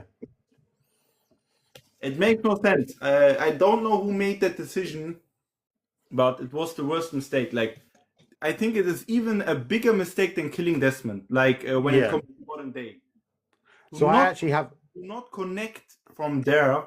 Big mistake. Makes no yeah. sense. So I actually have a theory about shadows. So I have a theory about shadows in its modern day. So my theory is that when we do the Animus Hub bits and we're talking to like the Eagle and the Guide and stuff. My theory is that someone is in the Animus Yeah. stuck, Yeah. and when they do the Animus Hub sections, that is people on the outside in our world talking to the person in the Animus about how to try and fix whatever's going on. So there might be a virus or something going on in the Animus, which means they can't be pulled out of the Animus. Yeah. That makes So sense. that's how I. So that's my theory: is that the Guide, the Eagle, they're all trying to help us get out of the Animus because we're stuck. And then I had another idea off the back of that, that potentially Basim is inside the Animus and the Animus can't figure out what his DNA is. So it's literally spazzed out and threw a glitch out. That's why we were able to control two people that are nowhere near related in any way. Yeah. So it's trying to work, the Animus is trying to work out whose DNA we're following. Are we following the DNA to Yasuke or are we following it to Nawe? So it's having a bit of trouble trying to work out who's who. So I think that Basim is in the Animus. The Animus is glitching out because of his DNA. People on the outside are trying to talk to him to try and work out what's going on, and that's why we're. That's my theory. That's my idea. Might be completely off, but it's just something I think about occasionally every now and then. Yeah. I think it makes sense what you just said. Don't even need to add anything to that. Yeah, no. Let's just hope we don't know anyway. So let's just Yeah, make our let's mind. In the yeah, end, we will get disappointed. You know, yeah. it is like that. It is like that. That is I'm what calling it happening. now. I'm calling it now. I love Ubisoft. I love Assassin's Creed, but I'm always honest. If I'm not honest, I don't want to do anything with those Yeah, events. You know. I think. So I think we're gonna have the Animus Hub for probably as long as the same engine goes. That Yeah, means Shadow, Black Flag Resynced, and probably Hexe. yeah. If they manage to make a remake again out of the same engine, this will also be in the hub. After that, they will screw it and make again Something else. new modern day. That's my theory. Yeah, Because how do you want to have the Animus Hub, all the Rift stuff and all that? and then you want to go from there to modern day. Yeah. No. So there's when you load up Shadows and it brings up the timeline, Yeah. and then you can pick which game to play. Yeah. So I didn't realize until I tried to click on Valhalla, I think it was. You click on it and it goes to boot up Valhalla and tells you that you need to install the game. Yeah. Which is fine. My question is, why are we getting something in a video game that if I'm loading up Shadows, I'm not going to load up Shadows and then go, oh, let's play Valhalla, and then scroll to Valhalla on the timeline and click it. I'm just going to load it up on my game, and it always seems like a waste of time. I don't understand what it's actually there for. But it literally makes no sense. I'm not going to load up Shadows to play Valhalla or Shadows to play. You have the same issue with Call of Duty. Yeah. You play Modern Warfare 3 and you can play from the Call of Duty hub. Yeah. Every other game. It just makes no sense. I don't understand why. If I've got the games downloaded on my hard drive anyway, I'm just going to load them up from the game. I'm not going to load them up from the launcher or whatever. It just makes no sense. But I wanted to talk to you about some community news. Yeah. So I saw, was it earlier on in the week that Resynced has reached 1 million wish lists in a week from the showcase. And I believe that is just on PS5 from what I read somewhere. I don't know if that's entirely true. Not across all platforms. But I think it's across all platforms, maybe. Yeah. Again, to be honest, let's not lace that. It's like I think the whole thing about sales numbers and wish list, and we don't even need to mention that. Like, I don't know. I don't care. Like, do you think that it gets mentioned? You know? Do you think that it gets mentioned because there's particular people on social media and what have you that if a game only sells 1 million, 4 million, unless it's in double digits or it's not as good as the next game, that it failed. So if let's say Resync sells 1 million copies, and then everyone who ordered those 1 million copies are very happy with it, and they love it and it's fantastic. There'll be somebody on the internet that goes, but it only sold 1 million. So commercially, it would be considered a flop or or it failed or it didn't do what it was supposed to do. Do you think that's why we get numbers so much now? Is that why everyone's scrutinizing numbers so much? Is this why you think we're seeing a lot of it's 1 million pre-orders so far, 1 million wish lists, 1 million this? The thing is, look, I don't know who started the trend. I think it was not a AAA studio. It was probably a smaller studio. For Expedition 33, it makes sense to make this post. Yeah. For games like The Lords of Fallen 2, for games like Sniper Elite or Sniper Ghost Warrior, yeah, those games, it makes sense. Ubisoft makes no sense. I mean, they are happy, and I am personally so happy for the team of Singapore. Really passionate people. Justin was so cool. Paul was so cool. Richard Knight. Every single soul I met. Every single soul. I cannot go into details what I saw, but how can I describe that? Let me give you an example. Even a person who puts water in a cup to give it to me. Yeah. They were passionate about giving me the water cup. Yeah. Everybody there was. It was. I felt like I was the main man. Like I was VIP. Yeah. You know, like my opinion really my like what's the word? My God, my opinion was like really appreciated and important to them. You know, and from the other 7 as well. I think because of that, I am happy about the 1 million wish list. But wish list does not mean pre-orders. That No. means maybe they already have more pre-orders than wish lists. Yeah. You know, because I can go now to the store and click on this icon wish list, but I can just pre-order it Yeah. and But fully play the game now. You from know? what from also what I understand, that doesn't take into account collector's editions either.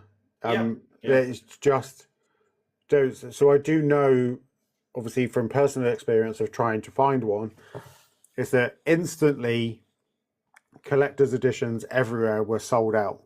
That Now never happened that fast for Assassin's Creed. Never. I don't know how many they've made, what the order is, but for them instantly to sell out, I think that's good. And if it's not counted in that number, I think the number is going to be a lot higher than that. Yeah. But only time will tell, I guess. For when we're talking about success and what deems the success of this game for you, what do you think a successful Resynced is going to look like? What does it need to do for it to be successful in your eyes? In terms of numbers, or Oh, in general, what do you think it needs? So for me, I think if it sells, it needs to be better than the original, number 1. yeah, And we already know there will be only one weapon type in the whole game. yeah. Yeah, that's I think they confirmed it in the AMA. I think they said that dual swords were his main weapon type. Something like that. I don't know if they said it was his only, but I know they said that it was the main form of attack. So I mean, they mentioned there will be some sort of return for the hidden blades. Was that the case? yeah, so hidden blade combat is not a thing now. So in the original, you could use the hidden blades in open combat, whereas now it's more of a contextual finishing move, for instance. So you can still assassinate with it, and once you've done enough, depleted the defenses of your enemy, there will probably be an animation or a hidden blade skill that you need to use or something. But yeah, so that is the only thing where people can hate the game, in my opinion. That's the only thing where you can say we cannot use the axe, the gun. What's it called? The big rifle in English? I don't even know. Musket. The musket, yeah. Musket. Okay, you can beat me with that argument, but everything else needs to be better than the original. Everything needs to be better. That is for me a success, personally. You know? Okay. When it comes to numbers, I'm pretty sure in 365 days after the release, so basically 1 year, the game will sell 6 to 7 million. That's what I think. Okay. That's what I think. If it sold 7 million, would that, numbers wise, that would be considered a success? Is that what you're, or would it need to be more than that? Or 7 is probably yeah, it's okay.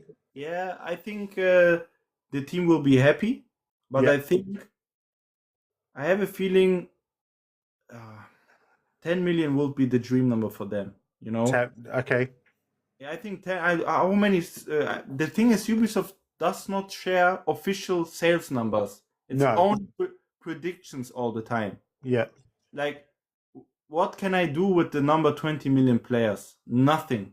Yeah. How many free sessions were there for weekends where you could download the game and play it for 2 hours? That counts. But also Ubisoft Plus as well. Yeah, like, okay, Ubisoft Plus is a different story because you can actually finish the game. You Yeah. know? The number of players, I don't care. I don't care about. If you share numbers, share the facts. Don't stay away from that, you know? Okay. And they started that the first time with Shadows. Yeah. Never before they did it like that. Oh, we have 2 million souls. We have 3 million souls, unit souls. Now they need to continue that. Don't be afraid. Be happy about it, man. You did a great job. It's Assassin's fucking Black Flag, you know? Remake, first remake in the history of Ubisoft. Don't shy away from numbers. Speak directly to your community. That's the way to go, man. And what I wanted to add, what Billy said in the beginning, there is no company in the world that invites small people who just live their life. Yeah. No company. They don't care about us. They only care about the streamers. How can you build or get feedback from people who earn money from content creation? They only care about what benefits them to make better content, to make better a shooter, for example, Battlefield. If you invite a person with 1 million subs who's only doing Battlefield, what happens? He only gives feedback that could help him to make it better in his stream. Yeah. That is not the way to go. You need to invite the small people. Yeah. The same goes for, let me make a stupid example. In the James Bond game, I will not mention any person. I saw people there, they don't care about that game. They never played Hitman, they never played James Bond. Don't invite them only because they are big. Yeah. You don't benefit from that as a company. You only lose money because you invite him, you pay the hotel, he gets a review copy, he plays the game, he makes content, he never touches the game again. Yeah.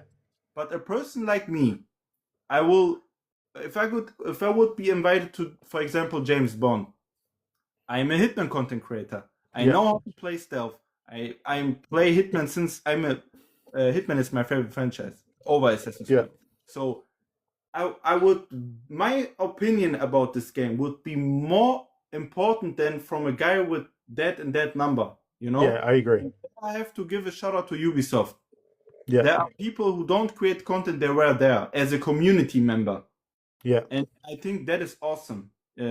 Really, when I wasn't invited, I was a hater of that. I was like, where's the benefit? Like, if you give something, they need to give you something back. But now I understand because I met Claudio and his feedback. Wow, how the guy speaks about the game, his understanding, his memory. He knows every fucking single detail about Shadows, even more than me. And he's a casual fucking gamer. That is the opinion that you need. You know? That is the opinion that you need. It's crazy. And people always say Ubisoft only cares about money. Ubisoft microtransactions and all that. It was even in a Black Flag in the original. This is something I've said multiple times before. Like microtransactions. You don't need to buy it. Yeah. For Honor is my favorite multiplayer game of all time. Ubisoft game. I never spent a single cent on the game. Never. I don't care about the effects. I don't care about the clothes. I don't care about executions because I can grind for that myself. It feels even better. The game does not force you to. You have to buy it. Maybe the DLC, you know, but nothing else. Yeah. So there's another. I'm glad you brought up For Honor because there's a Ubisoft game that I've been playing quite a lot of. Is Avatar: Frontiers of Pandora. Yeah. That has microtransactions in it, cosmetics and what have you, and I haven't spent a single penny on it because I don't want to. I actually enjoy playing what I'm playing, but just because it's there doesn't mean that you have to play it. It's a conversation I was having with somebody in my live yesterday they were talking about how Ubisoft just loves money. That's all they care about. And I was trying to point out to them that since 2013, GTA 5 has been released 4 different times. Yep. And it's not because they want to give you the new graphical update because it's been on 360, PS5, PS4, PC, and PS5. It's not because they want to give you the more up-to-date graphical version. It's because they want more money off you. Like they've made £5 billion off GTA Online, just GTA Online. Yep. So let's not. If Ubisoft are doing predatory practices with microtransactions, yes, let's have a conversation about it. Let's talk about it. But let's not act like they're the only ones that do it. There are far worse companies out there that use microtransactions as a form of income. EA, COD do it so much. It's so bad in Call of Duty. Same in Activision. Yeah. So there's all these different companies that people would consider to be good companies. But just because Counter-Strike, the most insane microtransactions in the world. It's like a casino. FIFA Ultimate Team. Yeah, I agree. No? But I think when it comes to Ubisoft, it's become this sort of Ubisoft is getting the most hate at the moment. Yeah, it's become cool. It's become the thing that gets the clicks, it gets the views, it gets the engagement, it gets the interactions, it gets the retweets, the reposts, and that's why these people do it. There's so many people. Well, I'm not playing Resynced because it doesn't have hidden blades in it. Well, you weren't going to buy it anyway, so don't lie.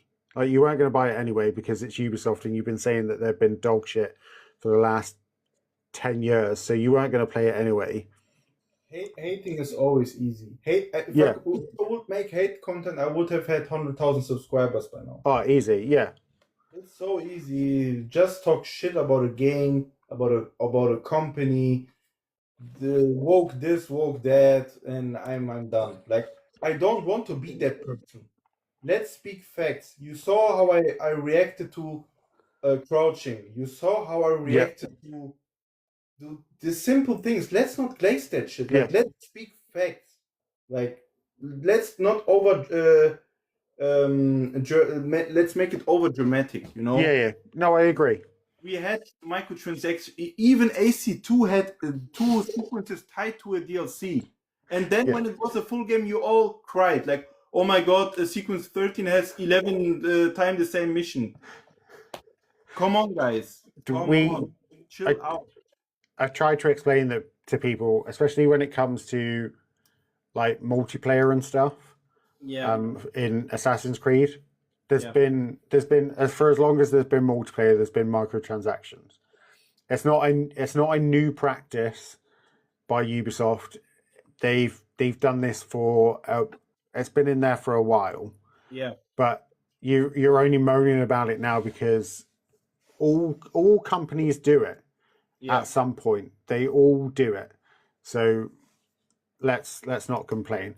I wanted to talk to you about Hexa as well.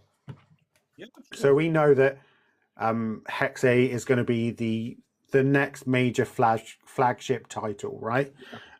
So far, it's slated for potentially sometime this year or next year. We don't really know much about it.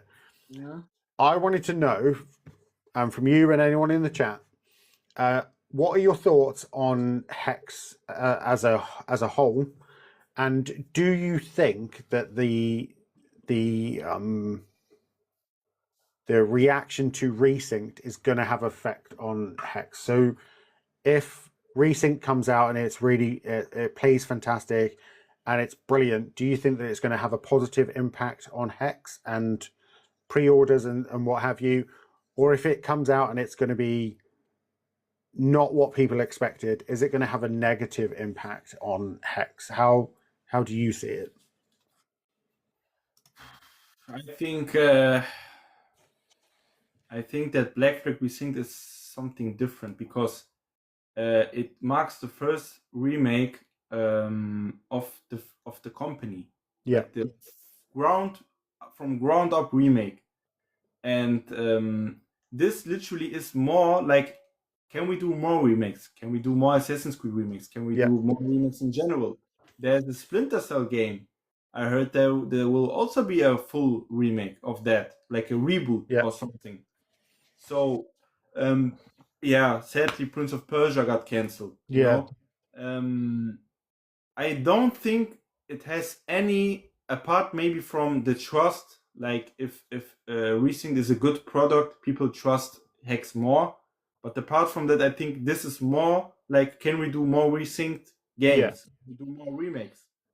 How does the world react to the first official remake of Assassin's Creed and the first remake in the history of Ubisoft? That is what it is about, you know. I mean, we saw that with Unity. Unity had the worst launch of the company, in my opinion, Yeah. when it comes to Assassin's Creed. Syndicate suffered because of the sales numbers. They didn't trust. Like, there was like, yeah, you dropped the bag with Unity, we don't trust you anymore. You know, ultimately that was the reason. I say that is not the truth. It's a lie. I think Origins was already planned even before that. Yeah. Because people say, yeah, Unity is the reason we have the RPGs. I say that's not true. It's a lie. Like, they had the plan anyway. Yeah. You know. But let's not get away from the topic. I think Syndicate was 4 million sales, 5. Unity Yeah. had or something. You know, that is a huge jump, a huge letdown. You know, in terms of numbers.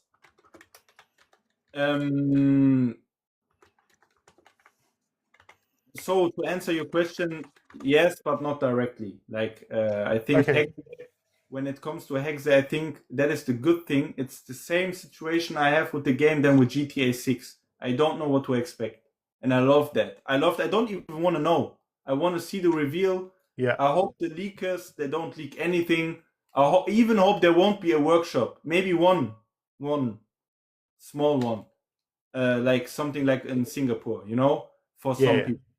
Like the elite, like people who truly know what's necessary in Assassin's Creed. You know, I don't know what to expect, and that is why I love Hexe. I mean, it feels like it could change for good, like maybe the whole franchise. You know, Yeah. that is what I feel. So I have some sales numbers here. Yeah, tell me. So Black Flag is believed to have sold 15 million. Yeah.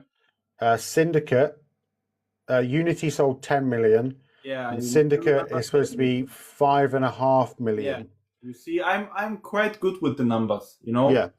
But all of that is not official. No. Ubisoft never released the numbers, so that is what I was saying with the numbers. You know, we don't have that. Shadows was literally the first game, I think, together with, was it with Mirage, where they actually mentioned sales numbers. Yeah. So that is that. I also wanted to know. Obviously, we're still we're about a month and we're about 2 months out still. Just 2 months and 6 days. Yeah, so we're about 66 days out or something like that. Yeah, yeah. Is there anything that you want to see next with marketing? Do you want to see them release not another showcase, but would you like them to release more I want gameplay, more? I want a non-commentary playthrough of one section of the game, like we had in the E3 reveal, or Yep. 50 minutes of open world gameplay, something like that. Give the people, yeah, a deep dive into gameplay. Yeah. If it needs to look, I mean, needs to look good. It looks good. I just want to see a clean, unedited playthrough of straight gameplay for at least 8 to 15 minutes. Yeah, I think that would be a good idea. See. I think if they did that for like, let's say they did that for combat, I would like to see a big chunk of combat. Yeah. I would also like to see a big chunk of naval combat as well. Like we Maybe saw a little snip. the previews will come from the creator side, Yeah. also from my side. Will be great. I have prepared something special. So Can I we would. talk about it, but I spent a lot of time doing only one thing. Oh, good. Yeah, I So wasted half of my PlayStation for that, so I hope it is good. I'm looking forward to it. I think it's going to be fantastic.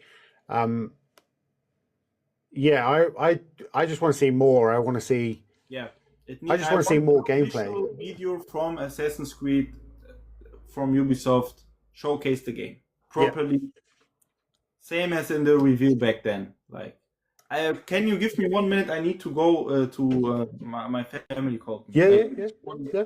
minute.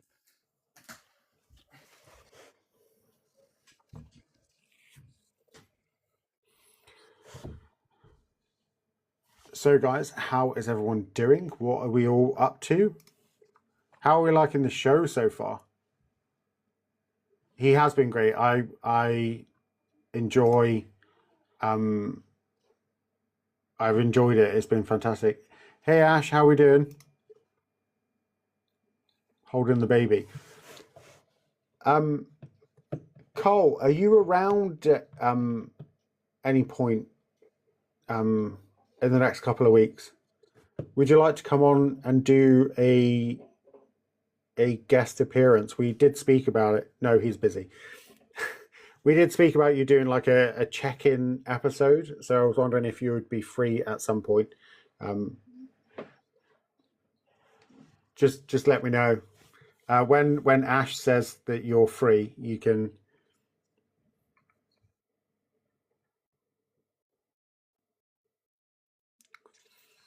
So in our Discord, there's just been a question posted for the community, and I want to ask everybody else this question.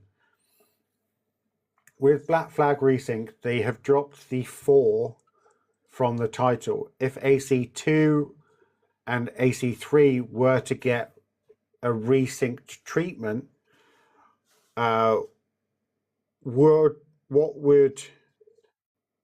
would you have as the subtitle? So it would be Assassin's Creed 2 something, I guess. Or would it be Assassin's Creed Ezio Resynced? And also, would they resync AC2 Brotherhood and Revelation separately or all together? Never touch Ezio again.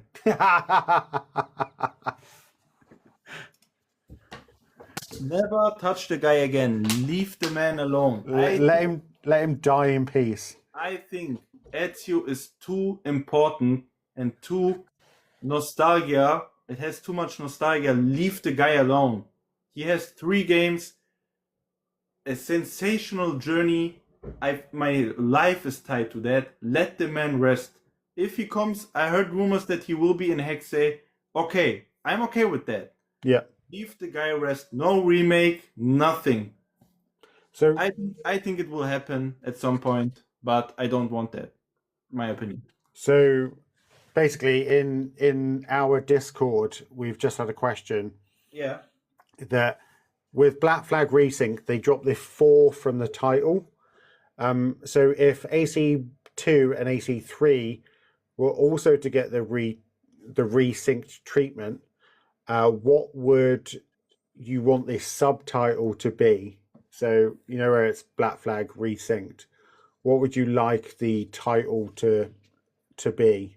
And that's what we were talking about. Would you like to see a Resynced AC2 or any of the other games? Or It probably will have a different name. okay, I don't know what. It's a fucking great question. it's a Wow. good question, isn't it? Wow. Wow. What is the fitting, if you could describe Ezio with one word, without glazing, without. Yeah. Wow. What would you call it? Yeah. Oh. Probably. Wow. Oh. I What mean, about if you could it? it needs to make sense. Probably Assassin's Creed Redemption or something. You know? Or Assassin's Creed Renaissance? Yeah, but then we have Revelations. Yeah. But that could be. See, this is another question we were then talking. Would you do the Ezio collection as a whole, or would you do AC2, then Brotherhood, then Revelations? Because technically they're three different games. So would you do them all together, or would you do them separately? I have no idea, man. Probably, yeah, it has to be separately. Makes no It sense. has to be separately. Yeah. So you call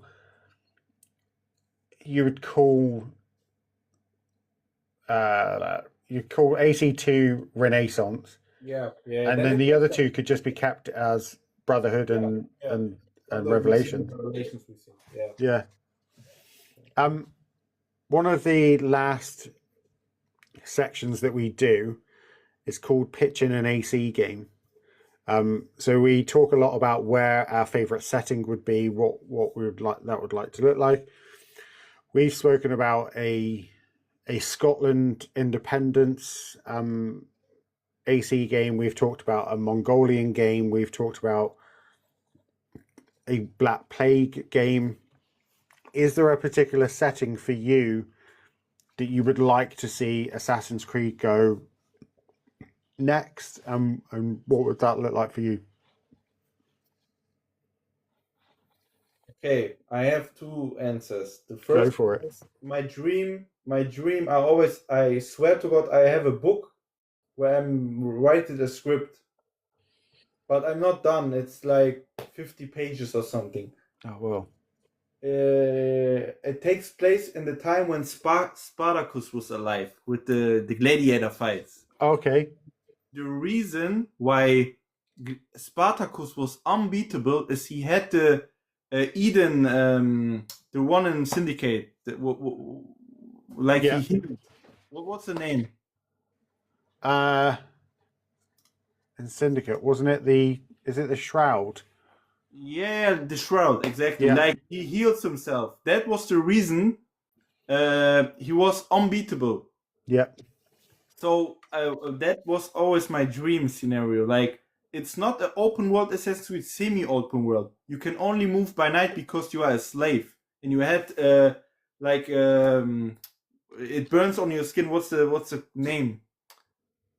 When you are a slave, they do. Oh, you get branded. Yeah, and he had Yeah. a brand on his, so he had to only move at night, and then you can move throughout the city. You know, Okay. in Capua, then in Rome, and you literally kill people from the underground. Is like the way you move. Yeah. You know, and I have a great idea for that. I will one day I will make a video about it when I'm done. That is a cool idea. Would it be like when you're talking about it, all I can picture is, did you ever watch the TV show Spartacus? That's as soon as you were talking, I was like, actually, that would work really well. Obviously, Spartacus being a real person, a real gladiator, and also led a rebellion against Rome. Exactly. So in AC lore, that would work really well. Especially if you think about the fact that Julius Caesar was there too. Yeah, it's a great about Eden stuff. Yeah, the pieces of Eden. I swear I had that idea even 10 years ago. Yeah, that's fantastic. When I started doing content, I started to truly lock in to that. I want to pitch the idea to Ubisoft when I'm done with it, and then I will make a video about it. If they don't, that sounds like a great idea, and I think Spartacus is a great character for doing such a thing, Yeah. because you could have him like ancient Rome. The Romans would be the Templars, the Julius Caesar. That it would work really well, Yeah, and like then that. My idea is that changed a bit when Origins came.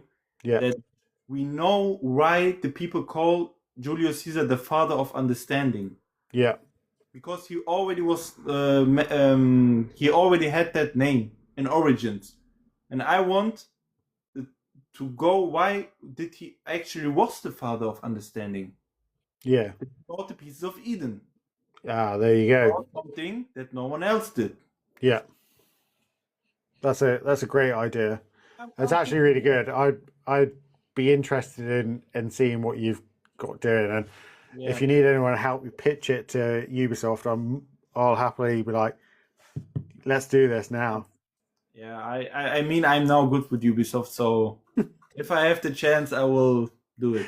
Yeah, be like, oh, by the way, let's do this. What was the other suggestion that you had? You asked me about what do I see in the future. So, what is realistic? I mean, we have Hexa now, Yeah. we have Resynced, then we have Invictus. I have Yeah. no idea what I heard. There was rumors about on Twitter this leaker guy Jonathan or what's his Yeah, name. did you see? I saw that today as well. Yeah. Yeah, it's like a Fall Guys Yeah. of game. I have no idea what I need, what I think about it. But about the future, I heard there are rumors about AC in at Staken. Is it at Staken, like in Mexico with Oh, the okay. Yeah. yeah, something like that. I think it's good to have no idea, to be honest. I am happy about it. I don't even know. What I want to see is Spain. Yeah. I would love to see Spain one day. And I also would love to have another time in France, but this time whole France. Because do you know the movie The Man with the Mask with Leonardo DiCaprio? The man with That the time. iron mask. Yeah. Yeah, that time, like with the three musketeers, you know? So yeah. I I'm getting married in October. This year we went to a forge, and I was making a sword to cut my wedding cake. Oh, wow. And while we were away, I watched The Man in the Iron Mask with the Musketeers, and I made a video actually saying that that they should have done that for Unity. That should have been Unity's. Yeah, yeah. Um, I had the same, exactly the same opinion. that should have been in Unity, because the Iron Mask is in Unity already. Yeah, So and even they could have easily, like, you had Musketeers. yeah, Musketeers could have been the assassins. The Cardinals Musketeers could have been the Templars. It was literally there, written right in front of your face. You could have had King Louis as a Templar king, and that's why he locked his brother away. And then, so I think it was literally there for the taking, and I think they missed a great opportunity. that would have been way better. But I think I always had a conversation with my friend back then, 10 years ago, that not every musketeer is an assassin. No, Like the group itself, no. But like, imagine how cool it would look like. Oh my god, with the outfits. yeah, Be the best time of France in the Middle Age. Wow, just would have been way better than Unity. I don't like dirty and messy things. I like clean, you know? yeah. Peace. Yeah, they picked the right place. Wrong I time. think they just picked the wrong time. Yep. It would have worked so well. Especially considering the fact that we had literally no influence in the revolution. Like, no influence. It was a love story. Yeah, it was the revolution was just the It was was just just there. Like he did not do anything to stop the revelation. yeah, he With doesn't care nothing. about the people of France. He No, really doesn't. He all he no. cares He about didn't is care about the king Elise. getting his Yeah, head that's chopped off. yeah, or He, yeah, nothing.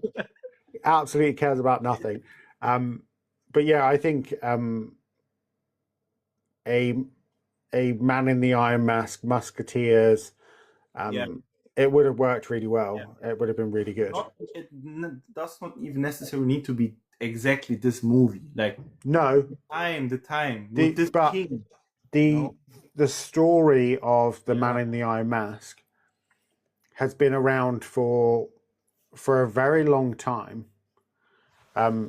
So much so that they don't even know who the Man in the Iron Mask ever was. They Yeah. just there's Maybe that could even be the playable protagonist. yeah. So Dumas, who wrote the Three Musketeers, um, he doesn't even know. Like nobody knows who was the man in the Iron Mask. They just speculate that that's Yeah. who it is. So you literally had the right timing, right place, wrong time, for sure. Exactly. I think for on the other hand, I think Syndicate setting was brilliant. I Yeah, think it was brilliant, but again, that is my issue with Syndicate. I felt at the time when I was playing it, gameplay was peak. Um, uh, the map was great. I think a lot of things in Syndicate were good. At the time, also the best stealth game, but I felt like the story was comedic. yeah, I felt it was not serious. Jacob was not an assassin, and I felt like if Evie would have been the main character, it would have been way better. yeah. So Jacob doesn't. All Jacob cares about is Kill. having a little bit of fun, Yeah. and whereas Evie's more of Yeah. had it just been Jacob, the Templars would have taken London. Had it just been Evie, I think she would have got the job done a Yeah. lot better. I And love also Syndicate. the Rooks thing makes no sense in Yeah, Assassin's Creed. No, that makes no sense. Absolutely no sense.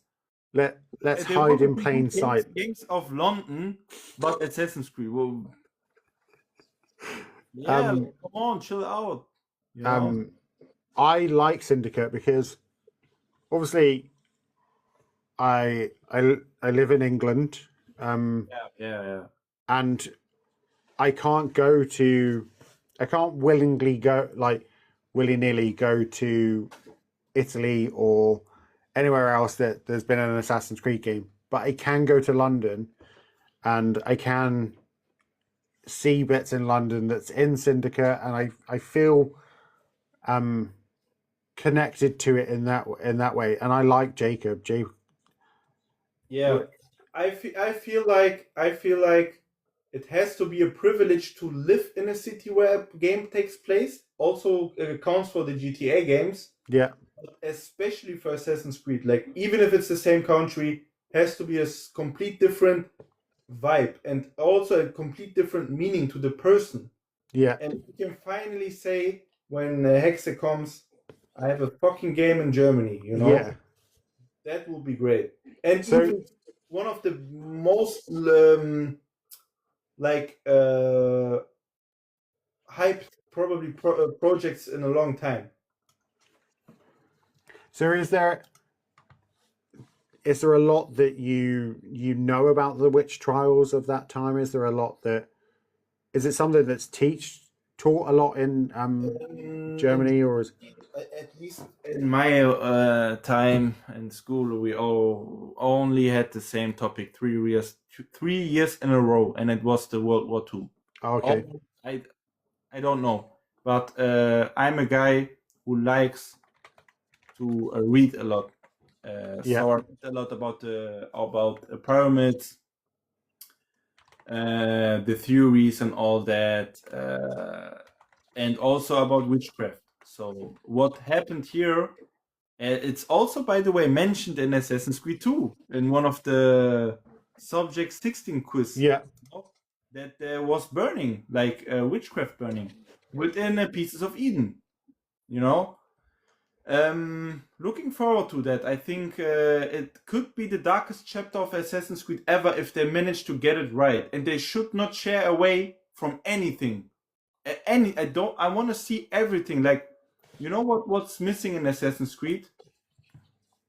Kill. Let me just say it. I hope it's allowed here. Yeah, probably. Innocents, like children, Yeah. like the people need to be so afraid they burn everyone of the family. If I would be a witch, even my children, burn them. Like, Yeah. this is the mind of the people.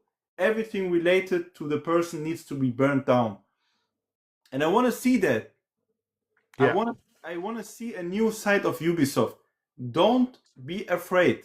Like, don't be afraid to show more. Show me a hand off. Show me kill a dog or something like that, you know? Yeah. We need something new. Like, I saw it needs to be shocking. It needs to. Yeah. I don't want to have another revenge story anymore. Like, when now his father died, I was like, okay, wow. I know the character for 5 minutes, he dies. How can I feel sorry for him? Yeah. Yeah. Yeah. Give me something new, man. Look at Ghost of Yotai. They had exactly the same beginning. You know? Yeah. In the middle of action, but the good thing about Yotai was the throwbacks. Yeah. Everything connected in the end. Like, always a throwback to everything. And then you understand why she had to take revenge. You know? Yeah. And that was missing in Shadows. He died and I never saw anything. Like, I saw, 4 backstories in the beginning, you know, and then that was it. Yeah. You know? And that was I thought that section of Shadows was great. The throwbacks there were great. Fucking great sections. And so with Hexe, I want to be shocked. I want to see something new. I want to hate a person. Yeah.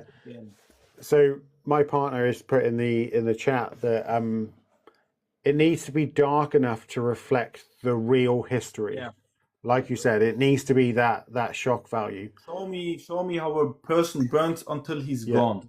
I also want to even rape. Yeah, if Yeah. I'm allowed to say it. Like, Yeah. show me that shit. Like, give it from the bag, you know. Yeah, I have a idea for Hexe Hexe that we don't know about it yet, but my thing is that they could go the full magic route where there actually is magic and it's because of Isu artifacts and what have you, or they could go down a different route and have it where the witch trials are made up by the Templars so that they kill them, so that they can kill assassin families out in the streets without any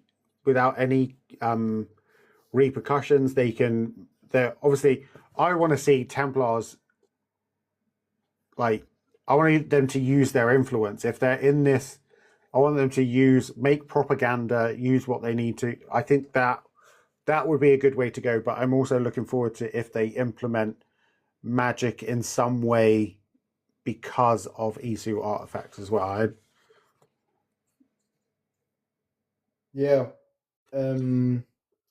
I think the best way to make it work, because people in general were afraid of that. Like, you could influence people pretty fast back then. You know, what if the main character, the more the story move forward, people try to attack you, but not in an annoying way, not in like I think, for example, in Shadows, in the DLC, it was annoying. It was not funny.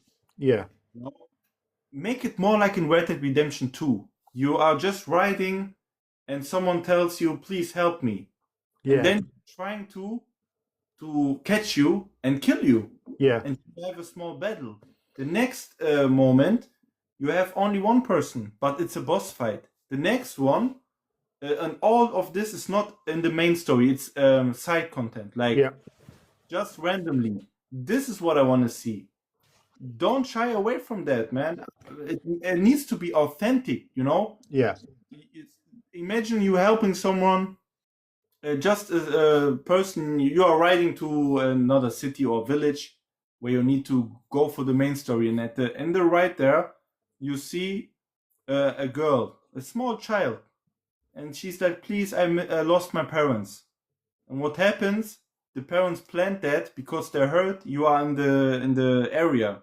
Yeah. Then it's like you bring her home, and then you have to find a way to get away from there because there are traps everywhere. Yeah. To get out, a parkour section, something like that.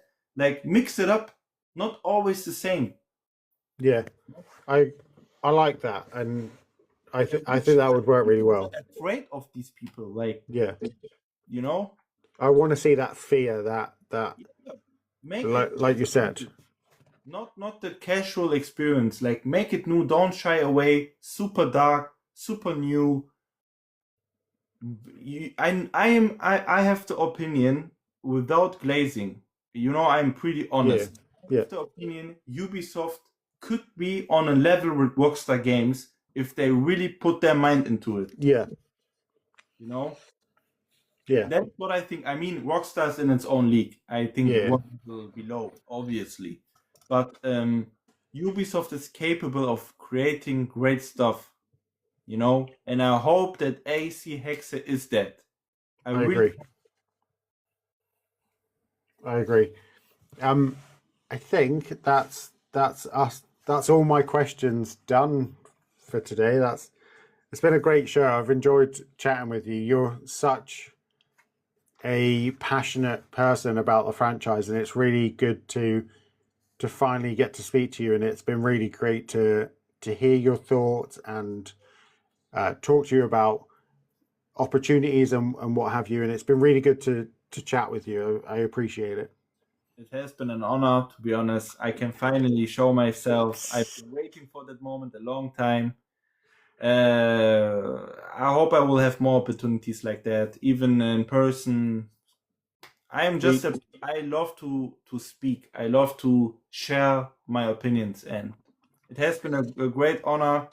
Everyone who's watched also, thank you very much.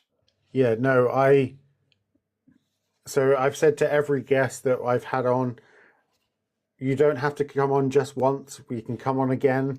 Yeah. Maybe after Resynced has launched, and we can have a chat then and see that way we can then talk about what you've seen in different places, and we can compare. So yeah, I would definitely love to have you on again.